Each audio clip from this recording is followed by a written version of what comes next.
So we'll call the February 3rd, 2026 meeting of the Jericho Planning Commission to order. Thank you, everybody, for joining us tonight. We're going to have some time for public comment. I'd ask that you use that time for items not on the agenda. Then the Planning Commission will review and approve our minutes from our last meeting, January 6th. We have two topics tonight, continuing our work on a potential recommendation to the select board for zoning changes. The first topic is about PUDs. We talked about PUDs meeting a couple meetings ago. We had a big review around it, and we have some additional discussion about that tonight. The second primary topic is about incentives for creating houses, especially smaller dwelling units, and how our current incentives are working and tweaks that we might want to make to those. Then we'll hear a report from Chris, the town planner, and any liaison updates from planning commission members, other business, and then wrap up in planning for our next meeting on the 17th. Does anybody need to make any changes to the agenda? No, good go. Okay. So next, I'll invite public comment, preferably for items not on tonight's agenda, because we will allow some time for public comment during our topic. Does anybody want to share any comments with the planning commission at this time? Please come forward, Mr. Lacey.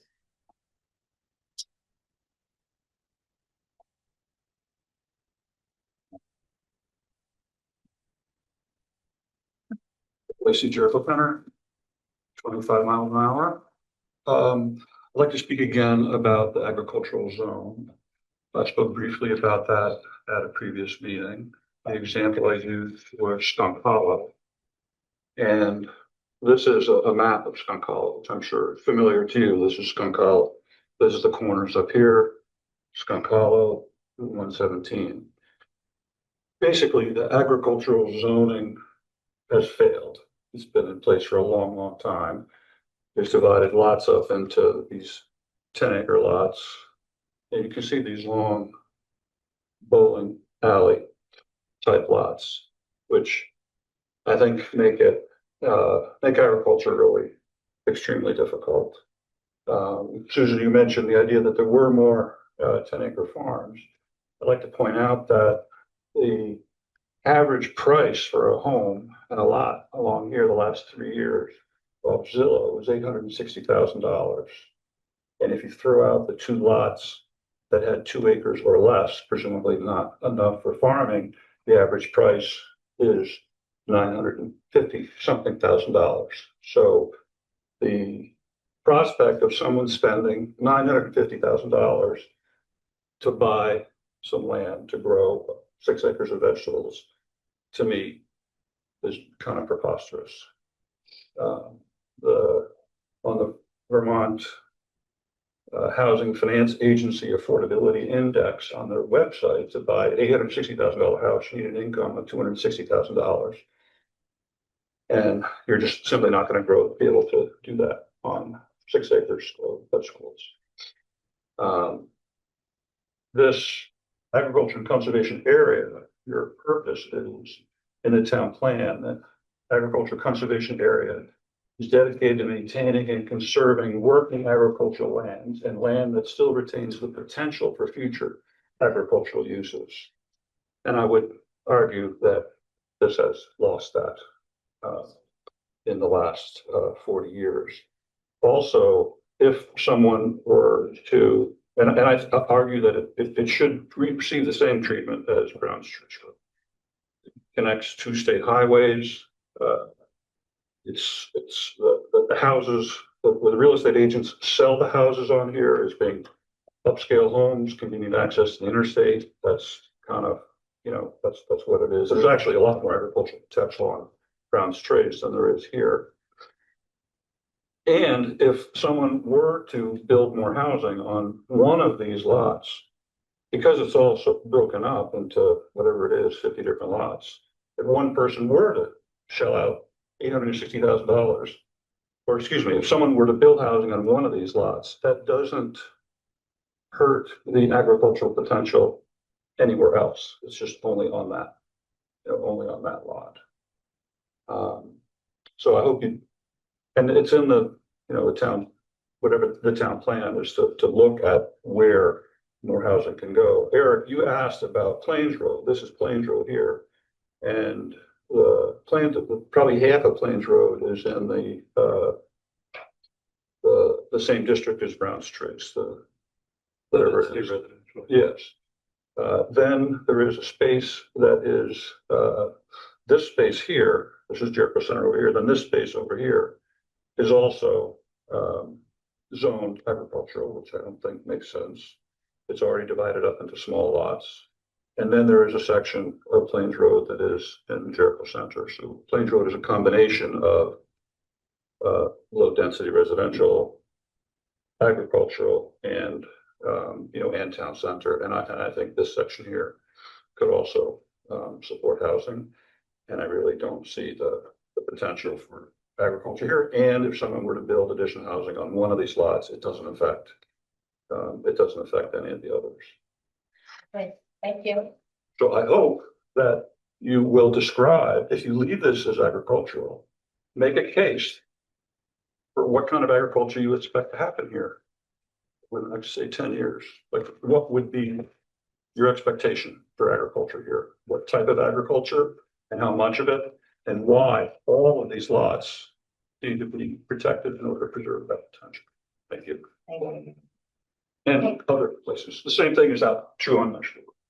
Any other public comments for items not on tonight's agenda? Okay, so moving on then, do I have a motion to approve the minutes of January 6th? I'll move to approve. Eric, thank you. And a second? I'll second. Chris, thank you. Any corrections, edits, clarifications to the minutes?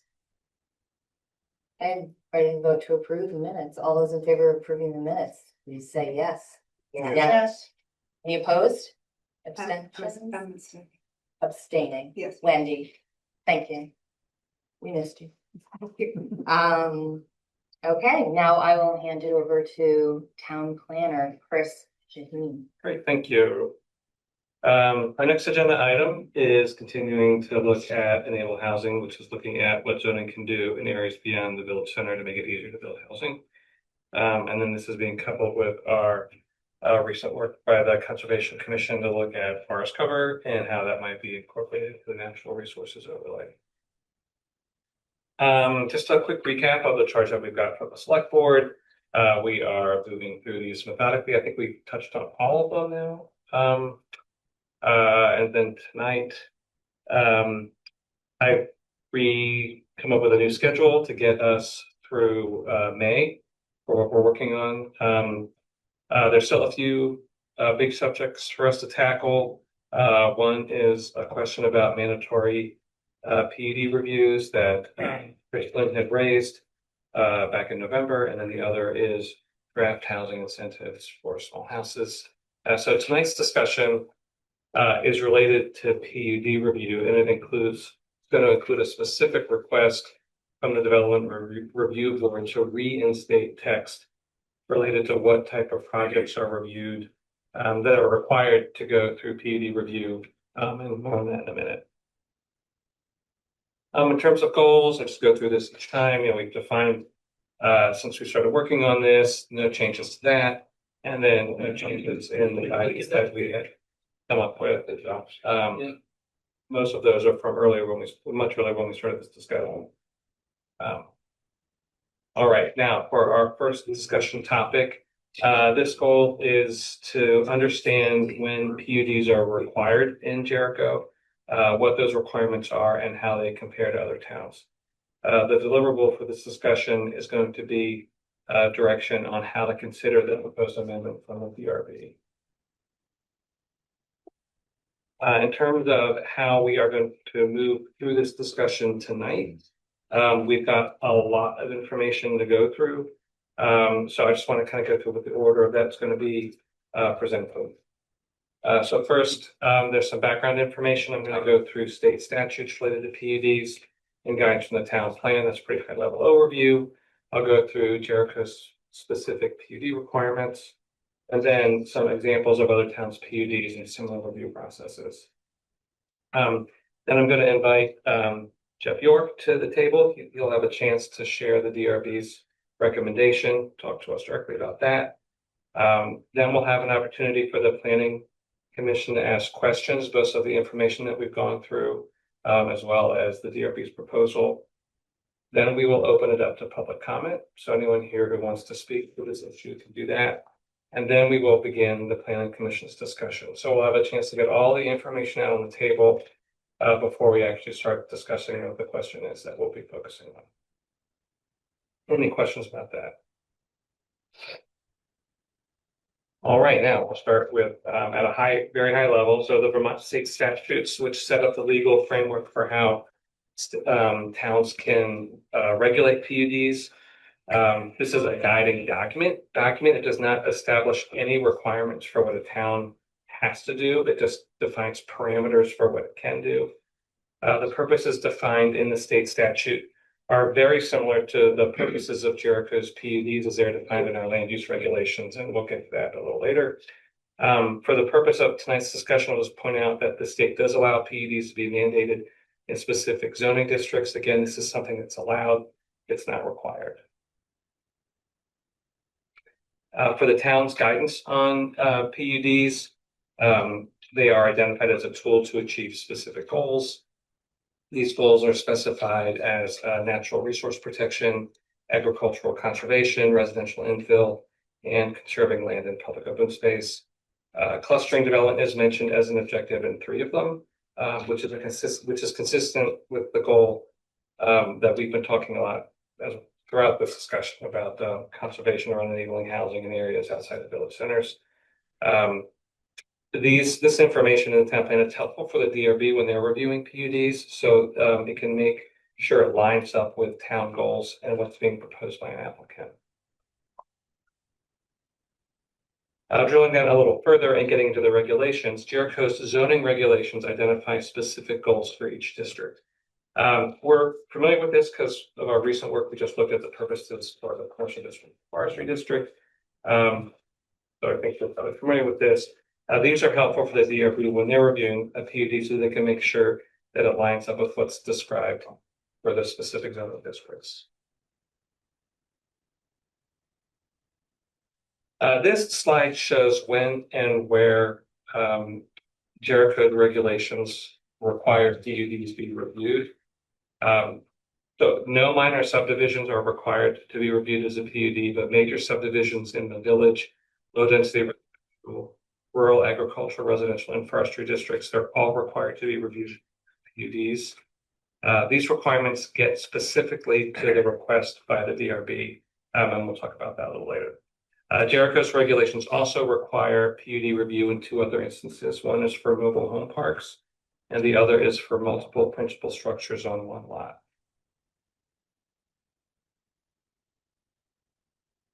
This slide covers the purpose of PUD just defined in Jericho zoning. These are the purposes that I referred to earlier that line up closely with what's in the state statute. Enabling PUDs.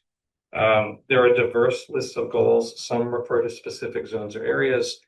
They include achieving compact and pedestrian-oriented development in the village and commercial districts, affordable housing, protecting characteristics of rural land, serving open space, efficient use of public facilities and infrastructure, energy efficiency and use of renewable resources, and cluster development. I would say each one of these has come up in our previous discussions somehow when we're talking about enabling housing in one context or another. The last bit of Jericho's PUD requirements I want to go over are those for open space. Each PUD for most districts are required to set aside some amount of open space, and it varies by district. From none to areas which are intended for have compact development up to 25% in the village areas to 50% in our low density and rural districts. Regulations also specify areas that are required to be in the open space within a PUD. So like wetlands or river corridors, or areas that should be included within an open space when feasible. So that would be like slopes that are greater than 25% or large habitat blocks. All right, so This section of the presentation is going to look at PUDs in other towns, either which allow housing or other types of uses, like a planned residential development, which is separate. It's a different than a planned unit development, but it's very similar. When I'm talking about, when I refer to PUDs tonight, I'm just using it as a blanket statement. It also includes planned residential developments, which only allow housing, whereas a planned unit development usually allows housing and some type of other use. I'm also talking in some instances about conservation subdivision requirements in some towns. Sometimes they are conservation subdivisions in their own. Sometimes it's a conservation PUD. I wanted to include them because the results are very similar to what we get out of our PUDs. If you remember when we did our PUD review and it came up with the open space net cluster development, in a lot of cases, that's exactly what those other regulations are achieving. They're just calling it something different. So I looked at zoning in 11 towns in Chittenden County and identified towns that have some requirements for when a project must be reviewed by a PUD. Those are shown here in blue. Others that allow them but don't have any criteria that specifies when they're required. Those are the towns shown in red. The towns shown in white I did not review. These are generally towns with a much bigger population than Jericho, or just have a lot more municipal infrastructure. They're just not similar. So I didn't take a look at those. For towns where they are required, I'll mention a few findings that I found that were interesting. In Essex, PUDs, they're allowed in all districts, and applicants earn density bonuses in some cases up to 400%.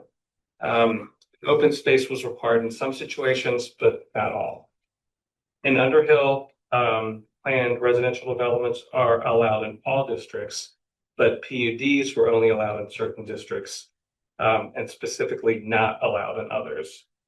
They had no provision for a density bonus. Similarly, in Huntington, PUDs were allowed in specific districts only. They also included a possible density bonus.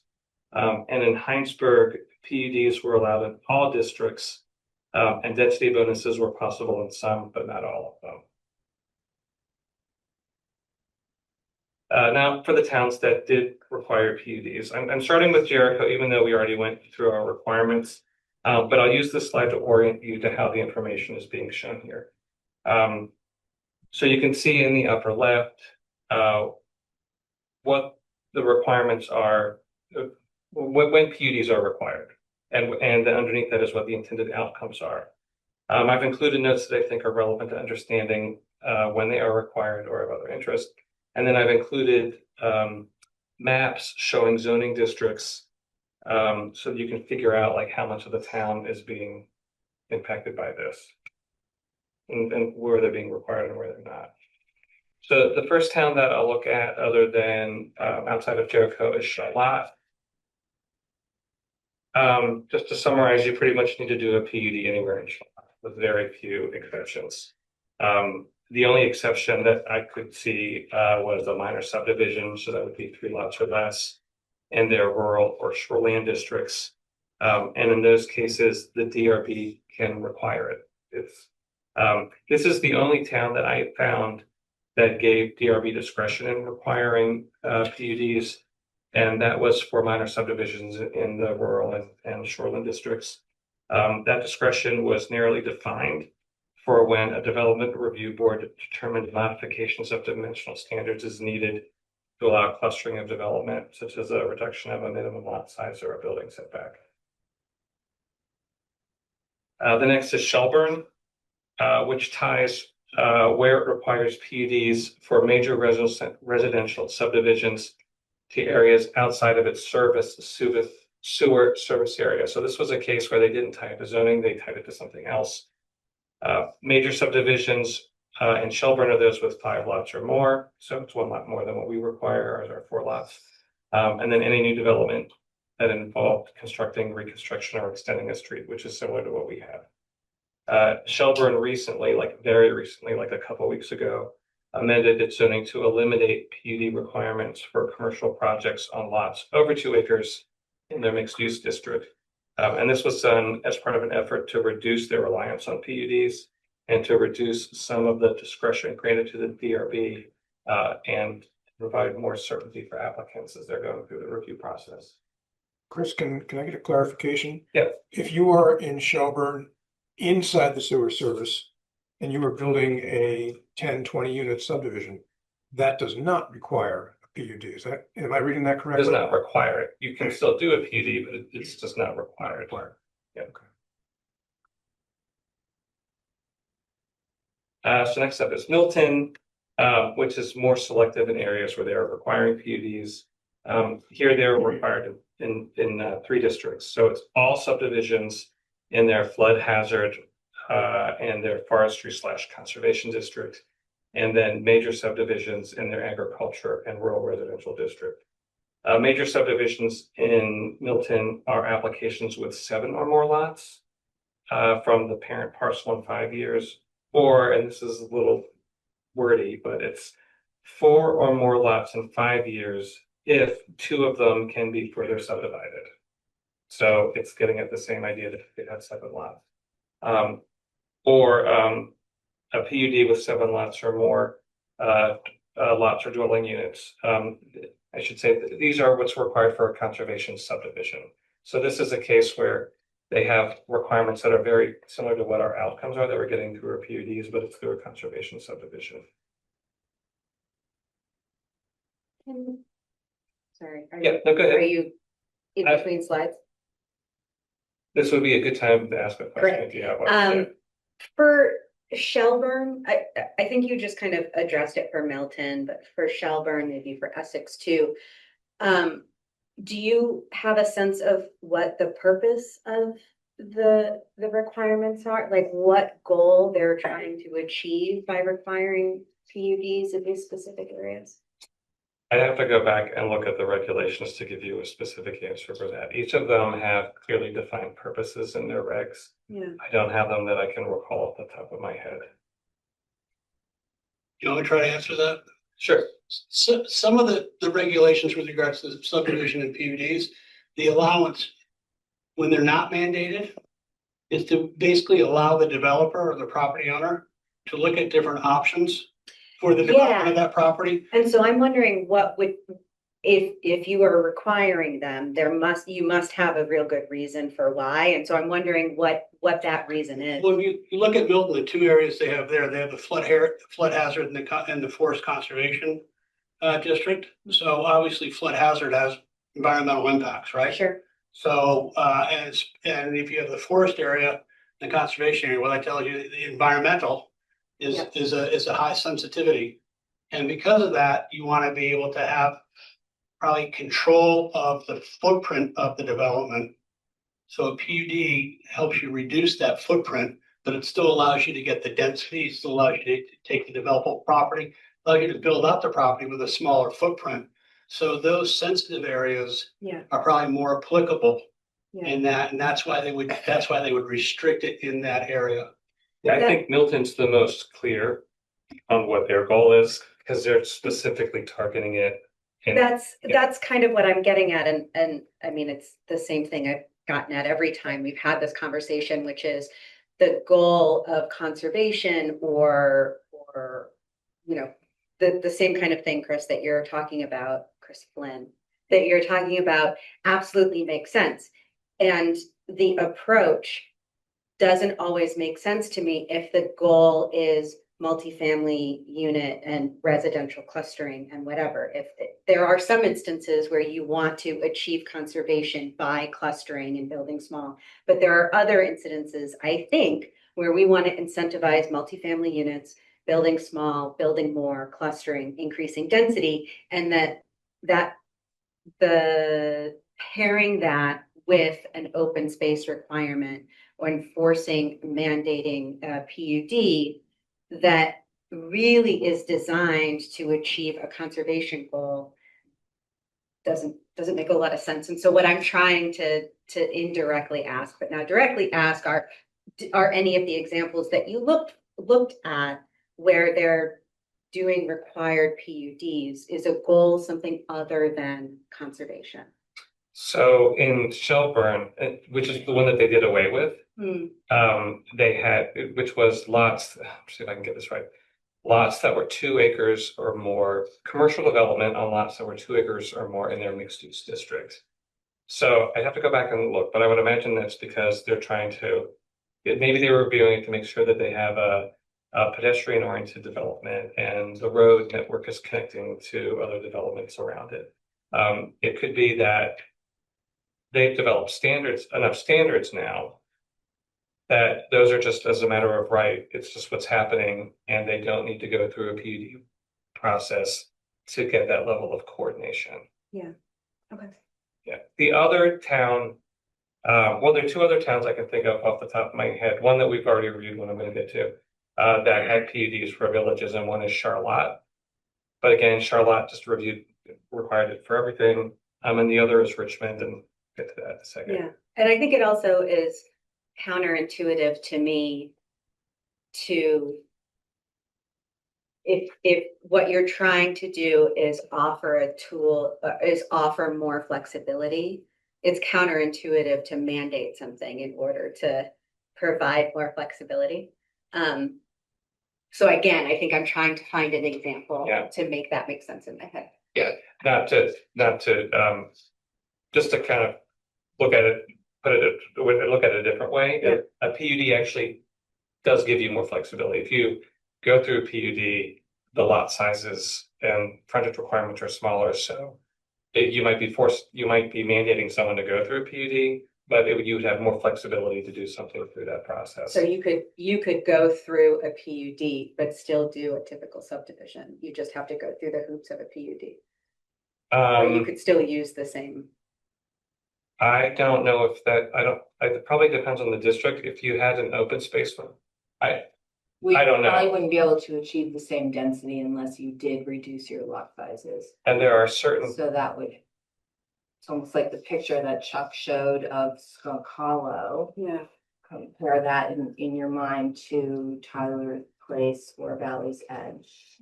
And those patterns, the conventional pattern gave us the slices that his map showed. The PUD produced Tyler Place, Valley's Edge. So I think of it as open space is the primary benefit that Jericho has achieved, but it's not the only benefit that a PUD can achieve, which is why the purpose of the PUD ties directly to the purpose of the district and talks more about like a cohesive design, like in the village area. Sure, open space is a requirement, true fact, but the real purpose of a PUD in that kind of an area is to encourage a clustered, cohesive design that provides pedestrian linkages. That's what the charge is to the DRB, is to say, is this application for a PUD, open space, check, frontage requirements, check. It's really, is this creating a compact neighborhood that has a pedestrian connection and infrastructure element that will further the goals of the town? That's the responsibility. It so happens because we are a rural town. And when we did our PUD review, the open space is like the big headline, it's the big marquee. It's a lot of the consternation that. Well, it's also the from biggest housing. cost, I think, too.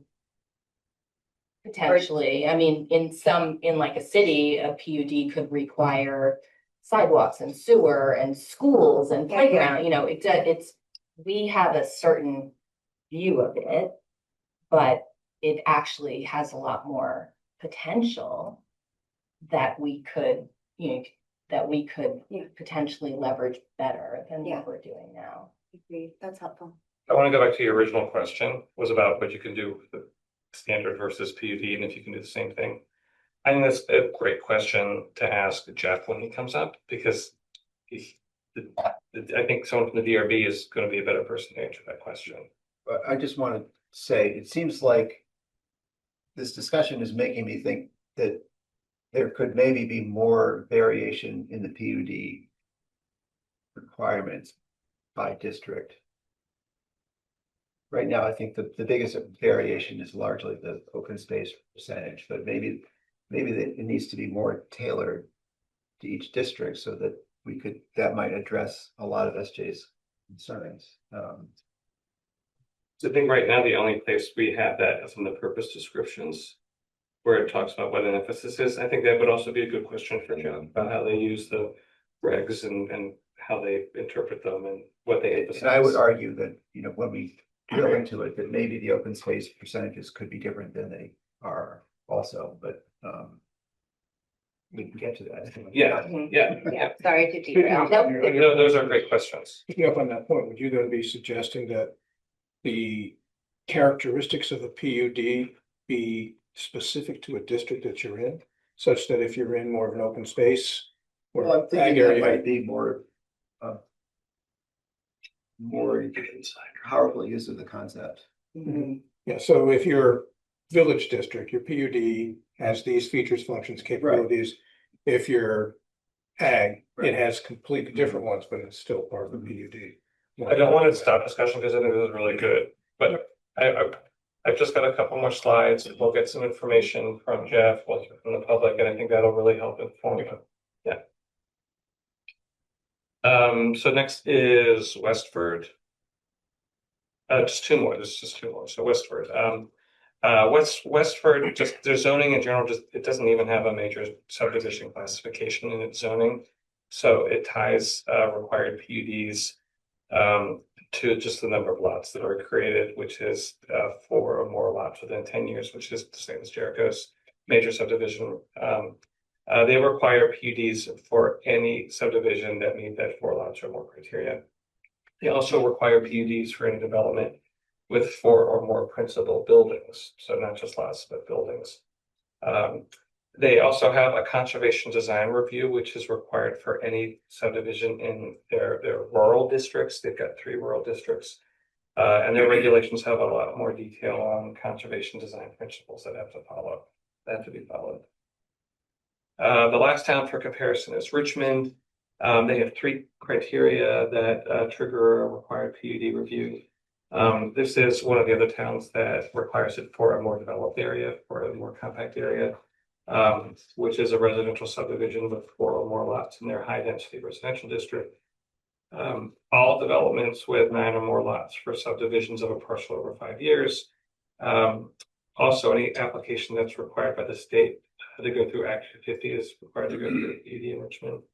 And then they also have the requirement that multiple buildings on a single lot need to go through PUD, which is something that Jericho also has. So just to kind of recap and summarize, I know this is really high level, but surrounding towns use optional and mandatory design reviews in different ways. I mean, they really tailor it to what they want to do in each of their districts.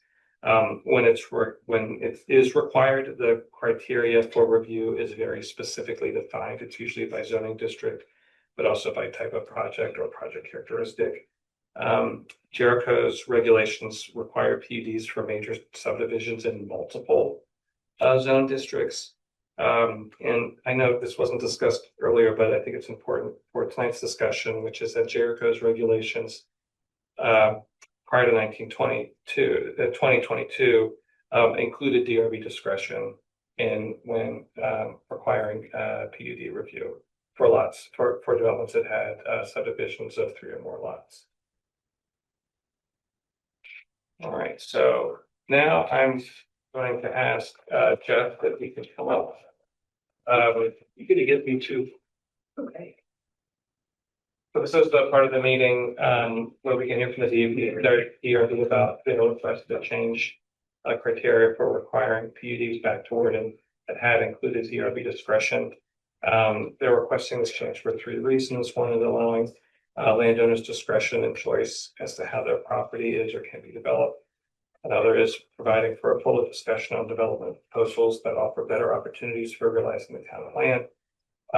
And then regulations administered with incentives and options are better approach them with mandates. So with that, turn it over to. Okay. Yeah, so, just, well, thanks for all your work on the regulations. Generally, they're pretty easy to follow. It would be nice to have, when you make a major change, we didn't have like a summary of changes to pass out to the board. And I'm sure you had a summary of changes somewhere to the select board or something, but it would have been nice to have that because, it's a big document to go through and look at what all the changes. Are you talking about the last round? Yeah, the last round, just, before you publish it or something to say, these are the changes so that, we in the DRB know what, we don't have to go through and compare. Statutorily, it's not required. That's probably why they didn't see No, it. it's a good idea. So, Yeah, right, so that we know. I mean, because we definitely prepare them for Uh-huh. different audiences, yeah. Right, but we don't, so that would be useful. And so this one came as a bit of a surprise because we were used to working with subdivisions. And the feeling from the board is that that there are situations where a traditional subdivision was better suited, and we didn't really feel that the requirement that a PUD puts on a developer or a landowner to go ahead and plot out the whole thing and get the whole thing engineered out is, really adds value to the process. That becomes, quite a huge expense, and usually people can, sell the land off to some kind of developer to take on a project because the project scale has increased so much. So we feel that having the option of doing a straight subdivision regulated to the property. What we've seen mostly for PUDs is people with some land that's difficult to develop, and so wetlands or steep properties, and still getting the same number of units in up to the Act 250 limit, which is sort of from what we see in the PUD what we see in DRB is a pretty hard stop for people. But generally the requirement for open space, hasn't been terrible. Normally they clump all that open space together in one lot. Though the regulations do allow you to do it with building envelopes. So let's do this. traditionally, the DRB, we see very few in the nature of applications when we're actually creating lots. We see fewer subdivisions than we do PUDs. Number one, and the PUD, as Jeff is saying, basically it's a development option that they can undertake, and it is used with regards to the certain sensitive properties, allowing for a lower footprint. But the commission should understand too that within a subdivision, because we have the natural resource overlay and all the different overlays that we have, we can still achieve environmental sensitivity through conditions through a subdivision, just like we would in a PUD. So in the village districts, there is no open space requirement. There's no open space requirement in the commercial district. So the village district has 25%, then there's 50% in the other ones. Wait, Most- so just to make the minutes just exactly right, village center, not village, right? Village center Yep. has no open space requirement. Right. Commercial, no open space requirement. Village, 25%. Correct. That's what you were Yep. leading at, okay. Yeah. And most of the towns that were shown, where they mandate PUDs is in a limited area. And maybe that's applicable here. What we're asking with the board, being the administrator of the rules and the board, the question was why is there this change? Why is this not required? What precipitated this? And I couldn't answer those questions as to why it went from encouraged to shall, but it did, and shall is mandatory. And because of that, the board basically felt, well, the way we had it before worked well. And usually when applicants come in, and it happened today, where an applicant came in and basically we discussed the different options that were available to them for their property, a PUD, a subdivision. This one happened to be able to, we could take an existing house, which was small, and the person could build a bigger house for their daughter. And we could basically build a house and call the small house an AUD with no subdivision, no costs available, but there are those options. So most applications start with that discussion for the person to look at. When it gets to sketch plan, the DRB consistently would ask, if it was a subdivision, the DRB would consistently ask, sketch, have you looked at the PUD regulations? Well, look at the PUD regulations. And if it's a strong enough feeling that a PUD would be the optimum way to go for the application, the DRB recommends that. So you really should look at that. If an applicant basically says, well, I'm really not sure I want to do that, then the board will basically make sure, and in the past, we have written memos to applicants to sort of paraphrase the sketch plan. Make sure you cover these areas within your application for a subdivision in this instance.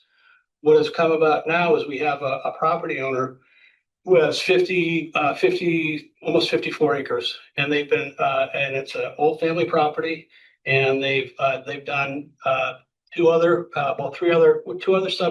they created two other lots off the existing lot, so they created 3 lots.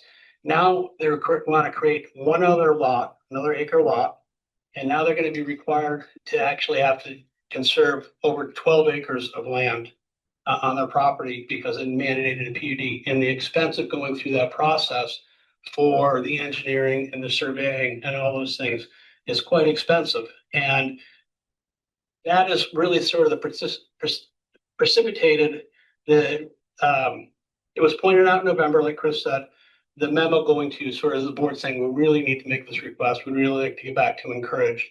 If you are going to look at messing around with different characteristics with the PUDs in different areas, maybe go back to encourage while you go through that process, and things can flush out accordingly. If you are going to mandate, I really think mandating in developable areas, being the village, being the rural ag residential, I think that's leaving an option affords the property owner and or developer to fully vet that the options available to them. And I think that that's important. I think people with property should have those rights.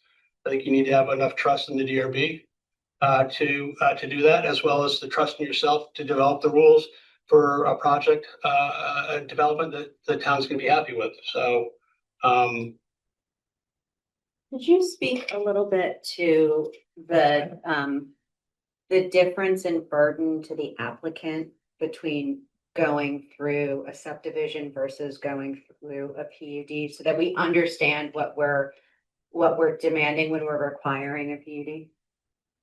when you're requiring so in this specific instance, the person's able to basically survey 1 acre off their 54 acres. Okay, that's a small area. Going through a PUD, now they're gonna have to survey the whole 54 acres. They're gonna have to locate the open space for it. And that's quite a, And is that because it's tied to the previous? Why is it tied to, that subdivision is already happened and done and those lots there? you've got, so what ends up happening is we have 55 acres, okay? I do a minor subdivision, I create 1 lot. So I created a 2-lot subdivision. I have the existing lot and a new lot. Okay, so I just subdivide, I survey that 1 acre. Now I'm gonna do another one. So I do that one. So that's another 2-lot subdivision. I'm doing my 3rd one. Now I've got created 4 lots off of that. Tied to the original Yeah. owner. It's So if I Within 10 years. it's within 10 years. It's within of 100. the original owner, so Subdivision or re-subdivision. Of what they call the parent parcel Yeah. 10 years. Okay, Yeah, thank you. yeah, I apologize. That was. Yeah. And I mean, so re-subdividing in 10 years, that's a long time. I've been here 10 years. You guys have been looking at me for 10 years, so you know it's a long time. And so maybe that number should be That different too. explains a lot. You can think of Maybe it as that number 100, should be, maybe that you number can should think be of it as different too. 120 months. That's super helpful. So I'm sorry I derailed this again. So get Yeah. back to the difference in the burden. Okay, So basically, now that I've got to go to a PUD, I've got to survey the whole 54 acres. Because the whole 54 acres is involved in the application as opposed to just carving off the original. Okay. And you've got to basically, then you need to allocate you got to identify, are there wetlands? Are there steep slopes? Are there areas that are sensitive that I need to put into the common area? Or open space area, excuse me. And then you got to dedicate that. And so you're removing 12 acres from your density to create 1 acre, which burdens the rest of the property in the future. And then in the future, that's been set aside, so now That's been set, yep. I can't play with that at all. Yeah. 10 Yeah. years from now, Yeah. 20 years, if Right. my daughter wants to now subdivide, she can't touch that open space. And the property owners here, they can speak to that, but I mean, they don't know what they want to do with their property in the big scale of things. And I think they're good stewards of the land. I think they have a good idea of what should happen. And I think mandating something to make them follow the regulations that they don't quite really want to do, where before it was encouraged, gives them that affordability. And so, and again, traditionally, we've seen very few major subdivisions. Probably in the time I've been here, we've probably had 5, maybe. They're pretty rare. Pretty rare. Traditionally, we'll have minor subdivisions, which are 3 lots or less, or we'll do PUDs. We've done, 2 lot PUDs. So we've done PUDs where we create 9 houses on 1 lot. People are taking advantage of the PUDs. Was that different than what was in the minutes from the data that you and Sarah and Catherine Which part presented is from what like different? there was a survey from 2009 up to something, and Catherine reported out the number of subdivisions and the number of PUDs. I can't remember. I could pull it up if I needed to. Yeah, I don't remember. I mean, it's not surprising that all the that there haven't been any recent conventional because it's been required since 22. Right.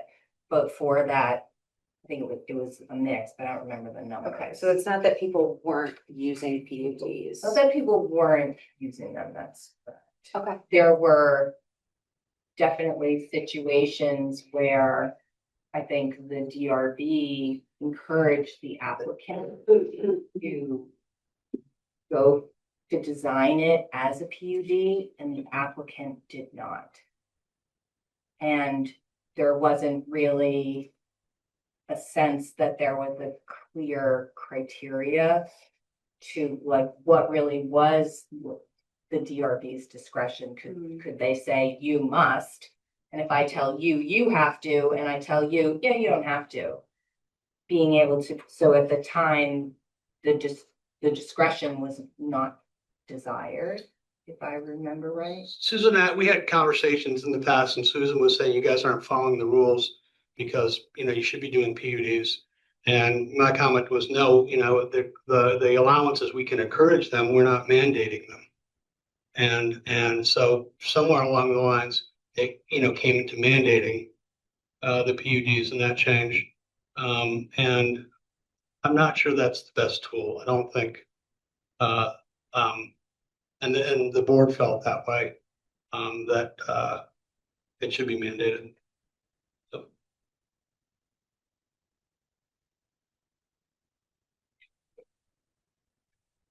Aside from, can I just follow up with SJ's question, because I thought it might go a slightly different way. So aside from this one particular case, right? I do think I missed a little bit of what is the greater level of burden like from a homeowner perspective or a landowner's perspective in having to go through a PUD versus. I think you should hear from the property owner. I'm saying separate from this one in general.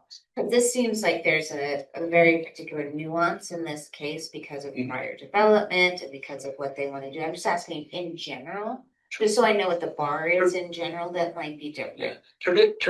Traditionally, you don't see a 54 acre parcel subdivided up in individual lots over a number period of years. You don't see that. Usually, you'll end up seeing we had 168 acres off of Mills River Park. They basically went through the PUD process, and they did 9 lots in that area. So traditionally, you end up seeing developments take care of the whole property all in one swing. And whether that ends up in a 2-lot subdivision or a 2-lot PUD, or, you know, previously if it wanted to be a 9-lot subdivision, it could be, and was taken care of that way. Are the So again, steps, are the steps the same, or are there more steps, or there's more design, or more, that's what I'm trying to understand, like. From a PUD standpoint, there is, there probably are a few, there, from a regulatory standpoint, there are not more steps, but to develop the application, there are probably more steps involved. I in think developing that's the partly what I'm application. getting at, Chris. Yeah. Yeah, thank Yeah. you. That's what I'm Yeah. trying to understand that. Yeah. Cause I know one of our goals, I'm just saying to I think our team here was to reduce the burden to the developer, which in this case would be the landowner, whether it's a private developer or the person, you know, a separate one. So that's what I'm trying to get at, is the burden to, like, the number of hoops that somebody would have to jump through, the amount of expense and time they would have to take. In order to get to a yes, or get to clarity, because that seemed to be, am I right, am I wrong? Help me here, people, with our general goal. That was our general goal. One way that, like, the enabling housing guide that we just used for BMG Yeah. was to make more things available without discretionary review. Right. Which lead to appeals. So they're not, I wouldn't say that they're exactly in conflict, but I think the solution, we want to maybe think about other solutions to reducing the burden, but not then introducing more discretionary review that is not necessarily like, also, that was not a goal. Our goal was to have less of that. Right, not- because that was intended to have clarity, so it made it to the point. So an where applicant you would knew know, exactly what was If happening. I go in and I do A, B, C, Right, I'm gonna get this approved. Yeah. It's not gonna be subject. yes, So but that was our yeah. general thought when we were doing BMG, and what I'm struggling with is, does that transfer over in this situation as well? I think conceptually it does. Okay, And when I was looking at the other towns' regulations, my sense, and Chris, if you can speak to this too, Jericho's requirements are more goal or purpose stated. There's not a lot of specificity in how you achieve the purposes of the PUDs, which one could say is good because it gives the applicant and lots of flexibility in how it achieves the goals of the PUD, and it's worked out in discussions with the DRB. As opposed to some other towns that have a lot more specificity in what they're looking for. So I don't want to say it's more prescriptive because it's not so prescriptive as it is. There's a lot more guidance in what they're looking for. And I think there's that's sort of a trade-off in terms of having more flexibility or more specificity. thank you. So let's keep on the track of asking clarifying questions of Jeff and Chris for the moment. Oh, Before thank you. we. Well, go- that was right, trying- yeah. okay. And go- I have a clarifying Okay, question. Perfect. Can you think offhand if there was a case before the PUDs were mandatory of a project where you wanted them to do a PUD and they didn't, and we didn't achieve some of our goals because they didn't have to do it? I can't. Yeah, I mean, I started in 2016, and so, you know, before that, I couldn't really address. But I don't think we had any. I think that, I don't think we've denied any subdivisions that have come through.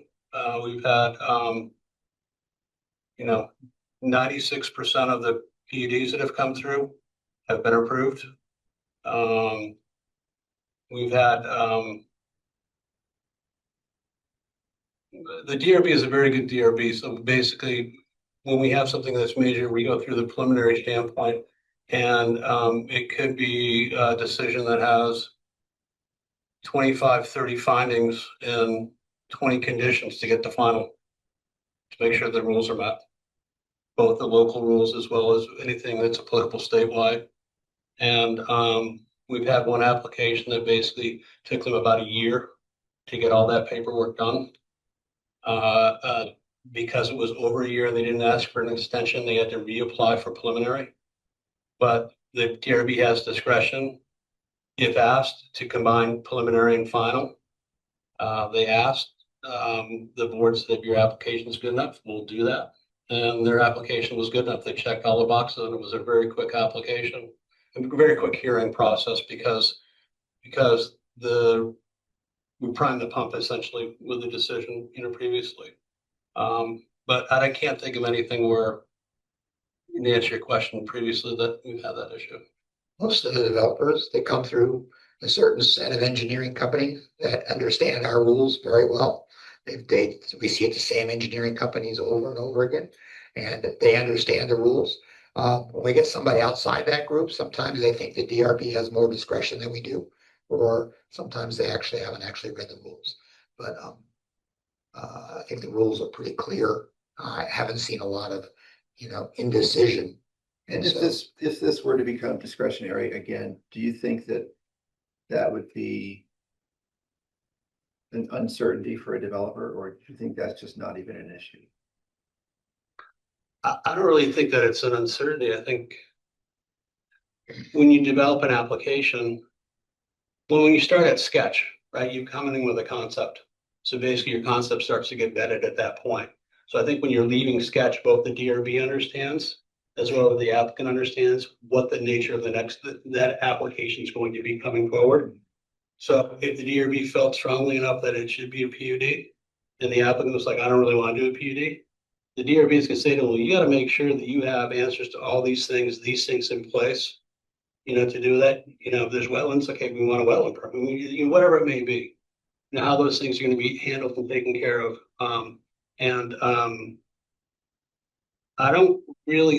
I can't think of where we've had an instance where, we had one instance where it was a subdivision to start with at sketch and it turned into a PUD. So, and then the question to the developer was like, well, you got more land, why don't you do more lots? We'd be happy to approve more lots. And they didn't want to approve more lots because it would have kicked them into Act 250. So. The Act 250 pops up over and over again. There are places where there have been, used property in the DRB, and we rarely get requests for density bonuses because it usually pops them into an Act 250 issue. The density bonus, I think we've had 3 or 4 density bonus questions in the last 10 years or requests. We've had one that was at 50%, the maximum amount. And then we've had others that are 18%, 22%. And it's probably more predicated on trying to keep underneath the Act 250 threshold number. We did have one that was above that, but they phased their PUD review. And so basically they will be coming back for future phases. So they end up staying underneath the Act 250 review criteria. So You might have said this, and I'm sorry if I missed it. How many PUDs have you had since 2022? 2022? Yeah, gone for the DRB. Probably 4, but some of them are like 2-lot PUDs.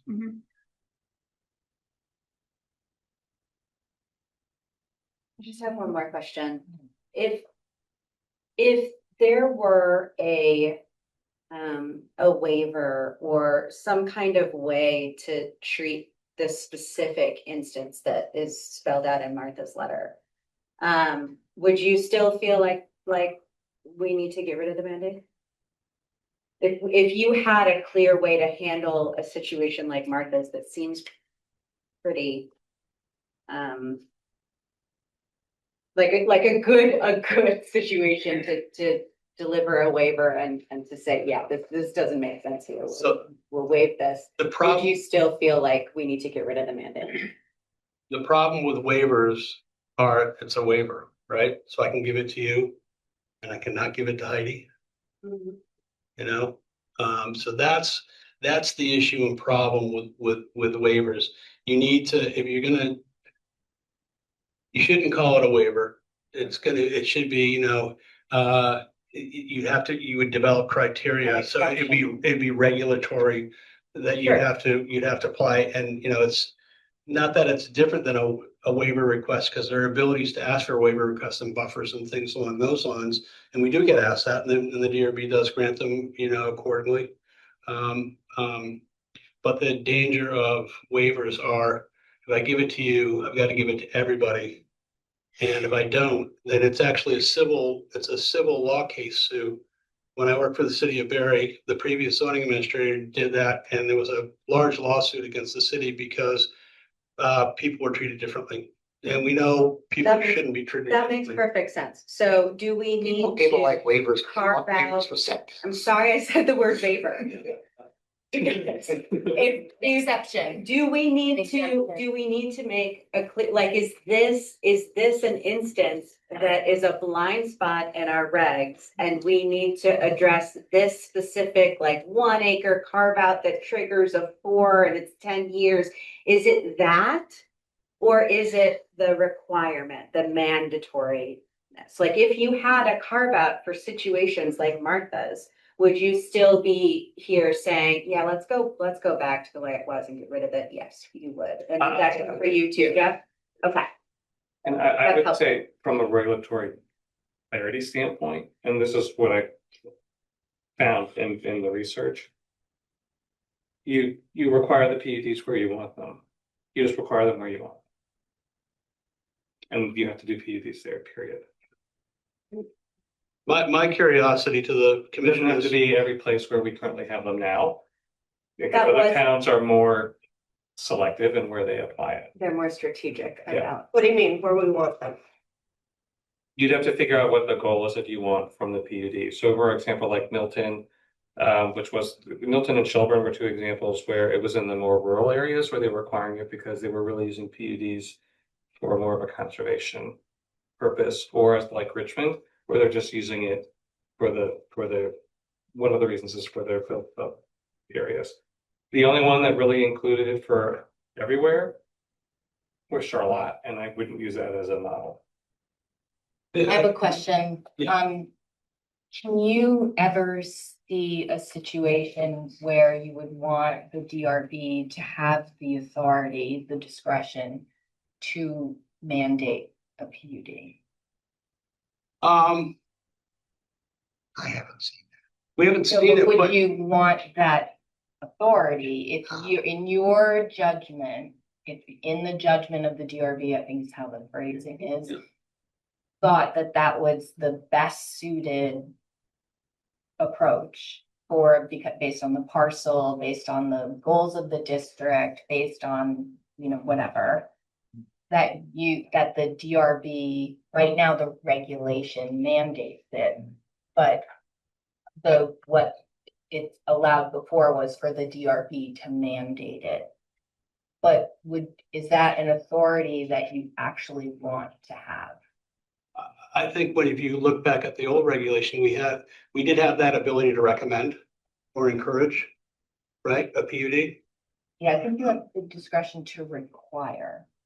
I think it was encourage. It could have been required too, but I guess my point is, if we had that ability, going back to that, I think is fine. And in there was one instance where we had basically, it was a 9-lot subdivision. We basically went to them and said, well, it's probably really kind of conducive to a PUD, for these reasons, that sketch plan, and they came back as a PUD. You're probably really effective because of working with the applicant and helping them see that they have more potential as a PUD, or they have more flexibility as a Yeah. PUD, or like you were describing earlier with the big house and the little house. So you've been able to cajole. Yep. But I'm asking a very black and white question. Mhm. Should the DRB, in your opinion, have the authority to mandate, based on your best judgment, of everything you know and all of your experience as a DRB member, have the authority to mandate a PUD?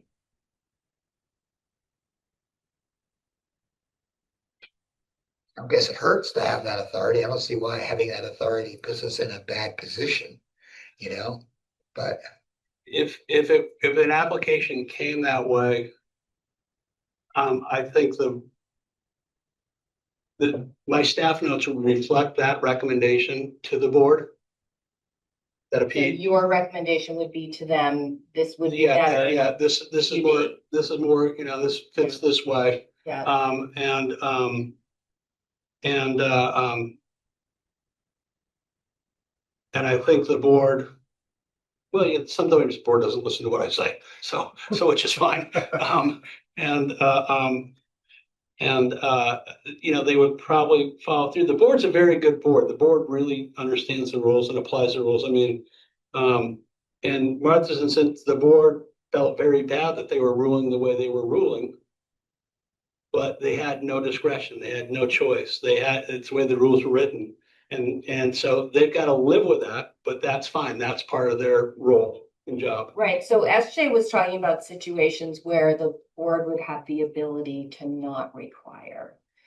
And so I'm asking the opposite Right. about specific situations where the board would be empowered to require.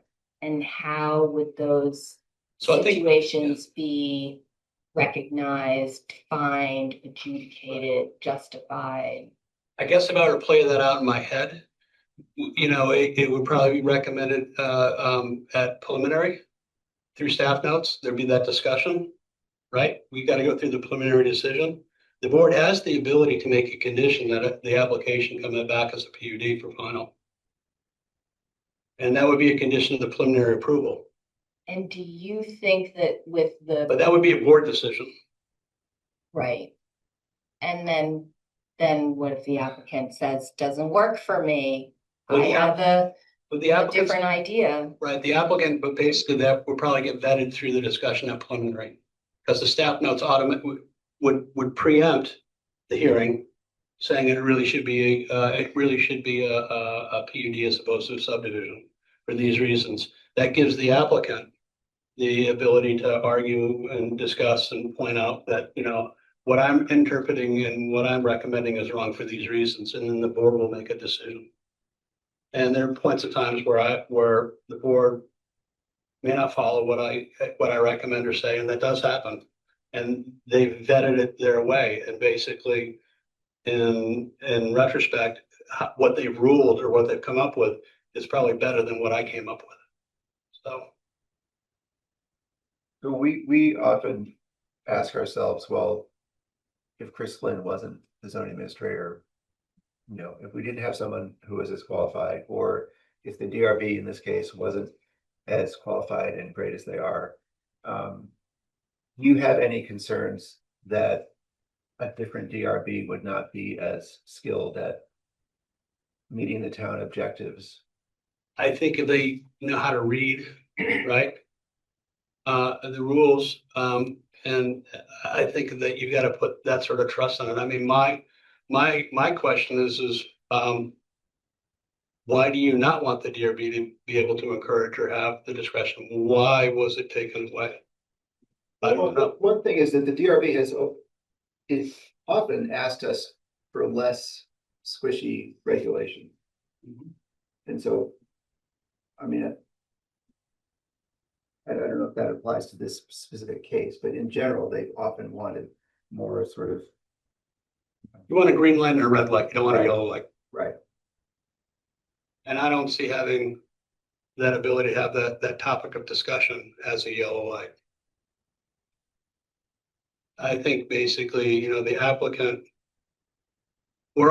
every person who submits you know, hopefully they're meeting the rules and you're responding to what their request is and you're implementing the rules. So having the ability to have that discussion between the two different types of review, I think is a positive thing, as opposed to saying, no, you gotta do this. So. And we felt strongly enough, it is encouraged or it is pointed out or it is recommended. You know, we can get to that point, you know, if need be, so. I mean, I'll give you an instance too, total opposite end. The Great Cato property in Riverside, that couldn't do a PUD. That would have been a better project as a PUD. PUD regulations weren't allowed there. You know, so we ended up with, 98 or 112 lots. You know, some of them are 22 feet wide, some are this, a PUD would have been a better option, in that instance, in my opinion. But it wasn't afforded to them, so we went through the process that we had, and that's fine. So to me, sometimes it's a little confusing as to why it's not allowed, why, if we're worried about PUDs or conservation or those types of things, it's not allowed here, but now we're gonna mandate it here. I mean, sometimes I don't quite understand. Well, and I think, I'm guessing that maybe one of the reasons for that decision was, so the data that Catherine presented was from 2009 to 2021. There were 13 PUDs and 33 conventional subdivisions. 33. What? From what? So my guess is that it was, It was- was minor or majors. I think it was 47 major. That was 2009 to 2000. 21 is when this meeting happened, so subdivisions Catherine displayed a spreadsheet that showed subdivisions from 2009 in Jericho. She stated there were 47 subdivisions. The sheet shows each subdivision, the address, blah, blah, blah. 13 subdivisions were PUDs and 33 were conventional subdivisions. So it doesn't break them down. It doesn't between break minor them down and into major.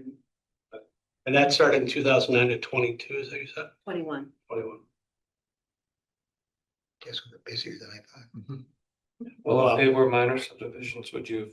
Money was a little cheaper. Yeah. I'm sorry? If it was a minor subdivision, would it have even have gone to the DRB? Yeah, of course. Every subdivision goes on here. Yeah, they create a lot. Yeah. Just got one more comment, and the regs, it says created 4 lots. So if I do a boundary line adjustment, am I creating 2 lots? No.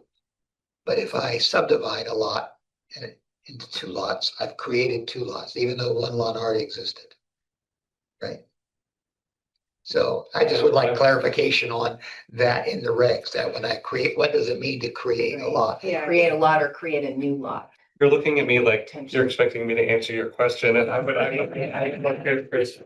Well, I don't write rules. there's a standard apparently that says that's not creating, that the original lot counts as creating a lot. When you change an original lot, that counts as creating a lot, but it's just the same, carries the same lot number. I think there's confusion Right. over whether that counts as creating a lot or not.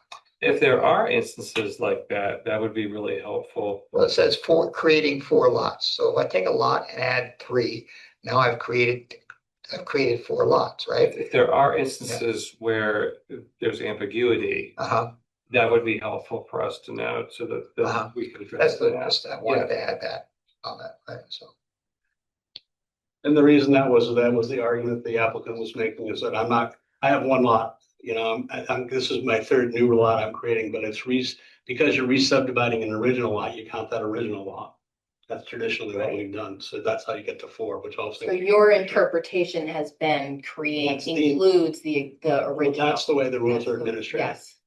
Unless you're doing a boundary They line stand- adjustment, in which case it's not, Yeah, you're not creating a lot. you're not just moving creating a along. lot, Right. but though you changed a lot.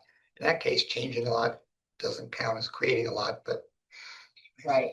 Got it. Okay. Okay. How do you guys feel like you got your burning questions out for right now? So that we can have some time for public comment. Okay, so we're happy to hear some public comment. I know it's gonna be hard to not dive into the details of the specific cases. But I would, if you try to kind of keep it in as general as you can. Just in closing, so we have 1 application that's gone through sketch plan. Once they submit an application, they're bound by what the regulations are. So if you are looking at having amended regulations that may be coming forward in April or May, including this reverting back would be beneficial to that applicant. So when they go to submit, they'd be underneath the new regulations and they wouldn't be bound by the mandate. that we're sort of requesting to be reversed.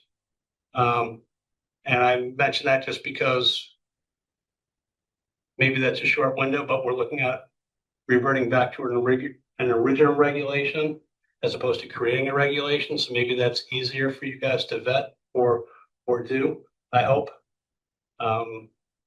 So Are you asking us to pull out this particular change and fast track it outside of this package of amendments? well, I don't want it to, I would like it to either be included. I don't want it to all of a sudden like, oh, we're gonna get through this, now we'll pick this up.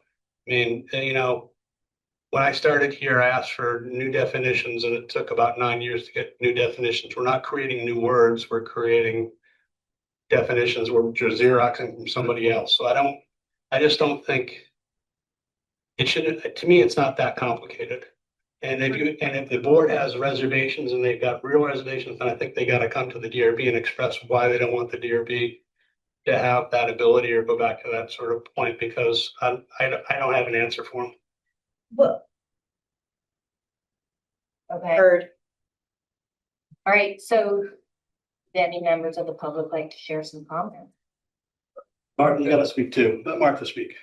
You don't know Martha, that's your house. You gotta advocate. Do you want my bedtime story? Sure, thank you for coming, thank you for listening. So I am Martha Prince, and the issue is that I actually was a hunt.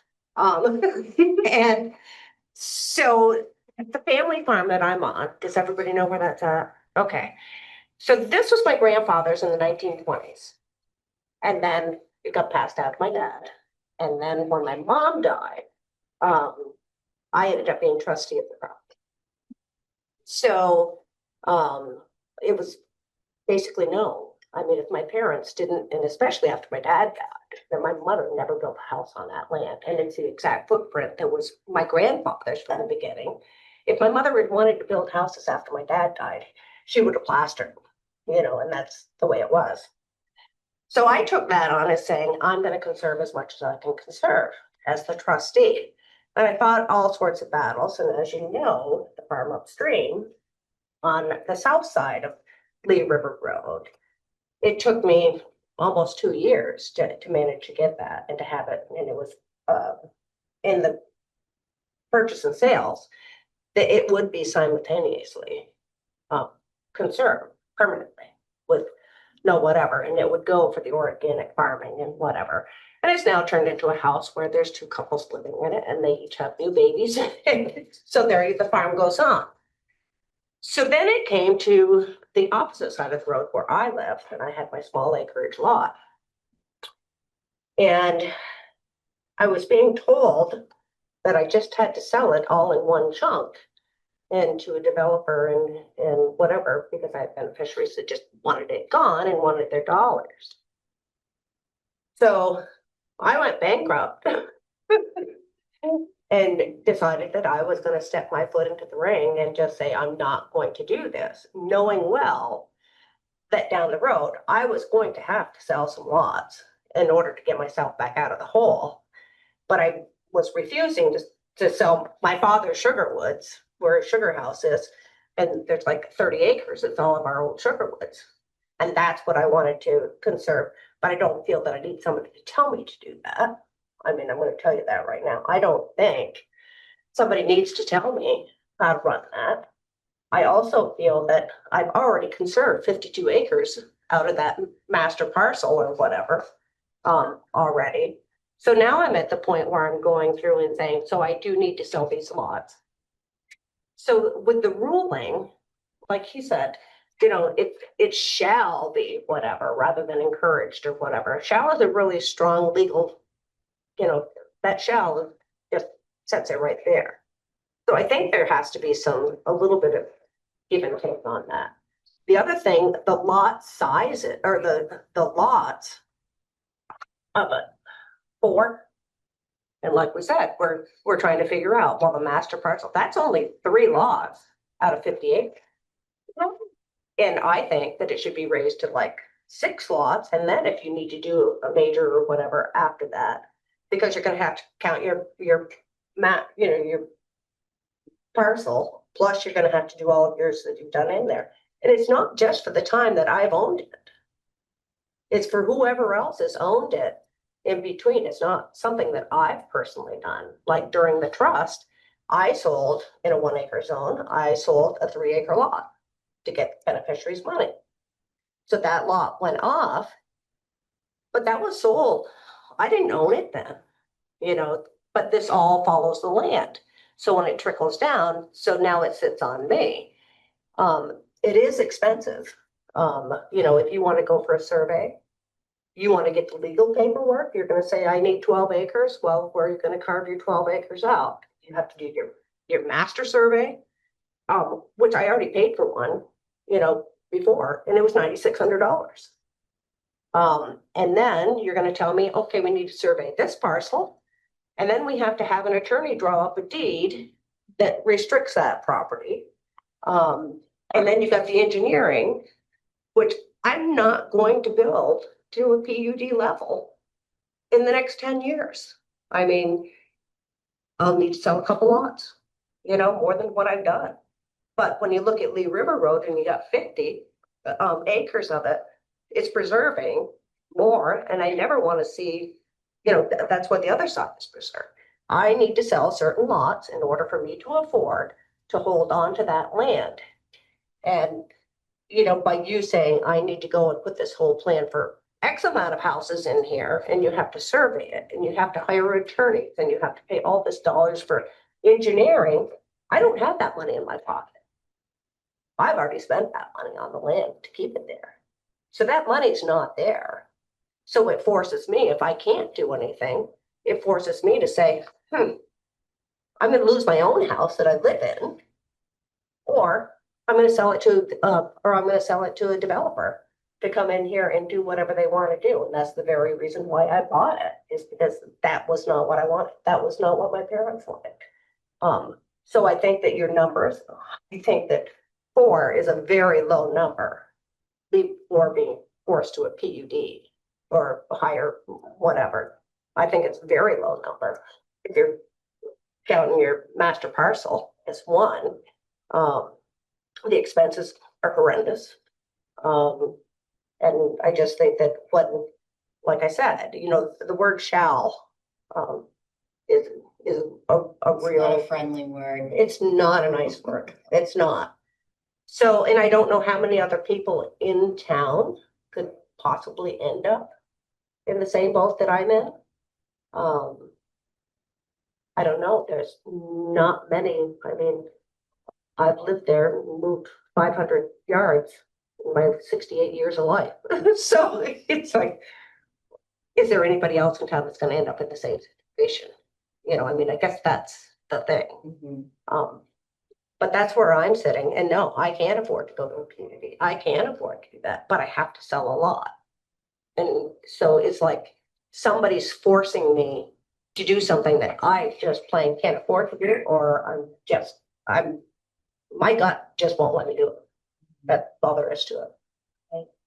Thank you. Thank you. Other comments? And I can't not make a comment with that nice implication. I've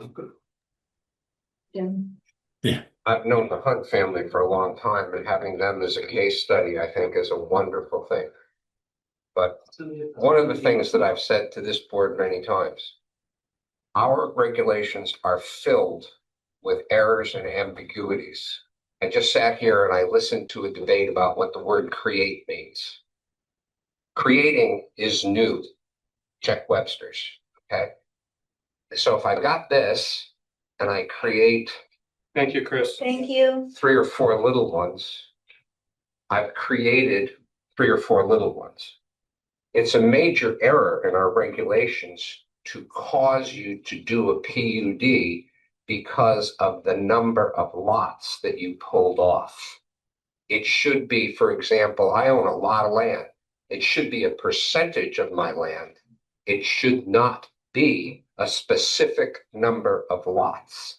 Because if I've got a highly desirable conventional lot that I can meet all the setbacks and everything with, I should be able to peel that off. If you're going to burden me because I've done something within 10 years, then give her 10 years on the conservation easement that she gave across the street. Everything in these regulations is not achieving the town goal of minimizing the adverse burden of the cost of governance on the individual property owner. If we don't get more people in here, the state has said this is how you get to pay for your education. So we have all types of, I won't go into all those details, but it's not necessarily the town budget that creates the financial burden. So what's happening is exactly what you heard. The person is being forced to do something. And because the regulations, in my opinion, and I've only been doing this for 60 years, are very poorly written because they're hard to interpret. And then, and I'll give you a specific example, that woman and a whole bunch of other people worked for years on affordable housing, and they put the new regulations in 2022. Some people thought that that work had been done correctly, that it was favoring to build houses. It wasn't until spring of 2025 that this board moved to fix the error that was, in my opinion, a Scribner's error in 2022. That's 3 years. Just imagine the legal fees and all those other burdens. You need to have a process where you fix these little things at every meeting and put it up maybe every 2 or 3 months and run it through the system and fix the errors that are known. Doing these monstrous things like Riverside and all of this other stuff where you go for years. If we know that that burner is broken and somebody comes and borrows the house and they set the house on fire because we didn't fix that burner, you got to fix this. We can go to percentage of 54 acres. If I'm carving off 4 acres, that's less than 10% of the property. Why? Because I created 4 housing units, should I be forced to spend $100,000 and create a whole bunch of nonsense mapping a property because I don't have a master plan? If you're going to put that burden on me, and I used to administrate retirement plans, we created prototypes so that Martha needs to do a PUD. There's 6 pages. Martha's PUD, fill in the blanks, and it's done. That's how we do things in the real world. Here, it's a full employment act of lawyers, engineers, surveyors doing work that has no current purpose. And the prices on these people are astronomical today. I used to be able to take a lawyer out to a very expensive lunch. Can you stay focused on our I am conversation? focused. The real world is I have a conversation for 3 hours and I get a bill for almost $2,000 because he had to prepare, he had to travel, he had to do this, he had to do that. So you're putting an enormous burden. I'd love to get something done for $9,000. I can't even get through one day without a $9,000 bill. So I'm saying there's some really simple, easy things if you adopt.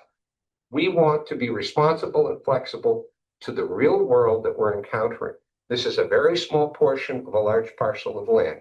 Exactly what's going to be done with that land is not known.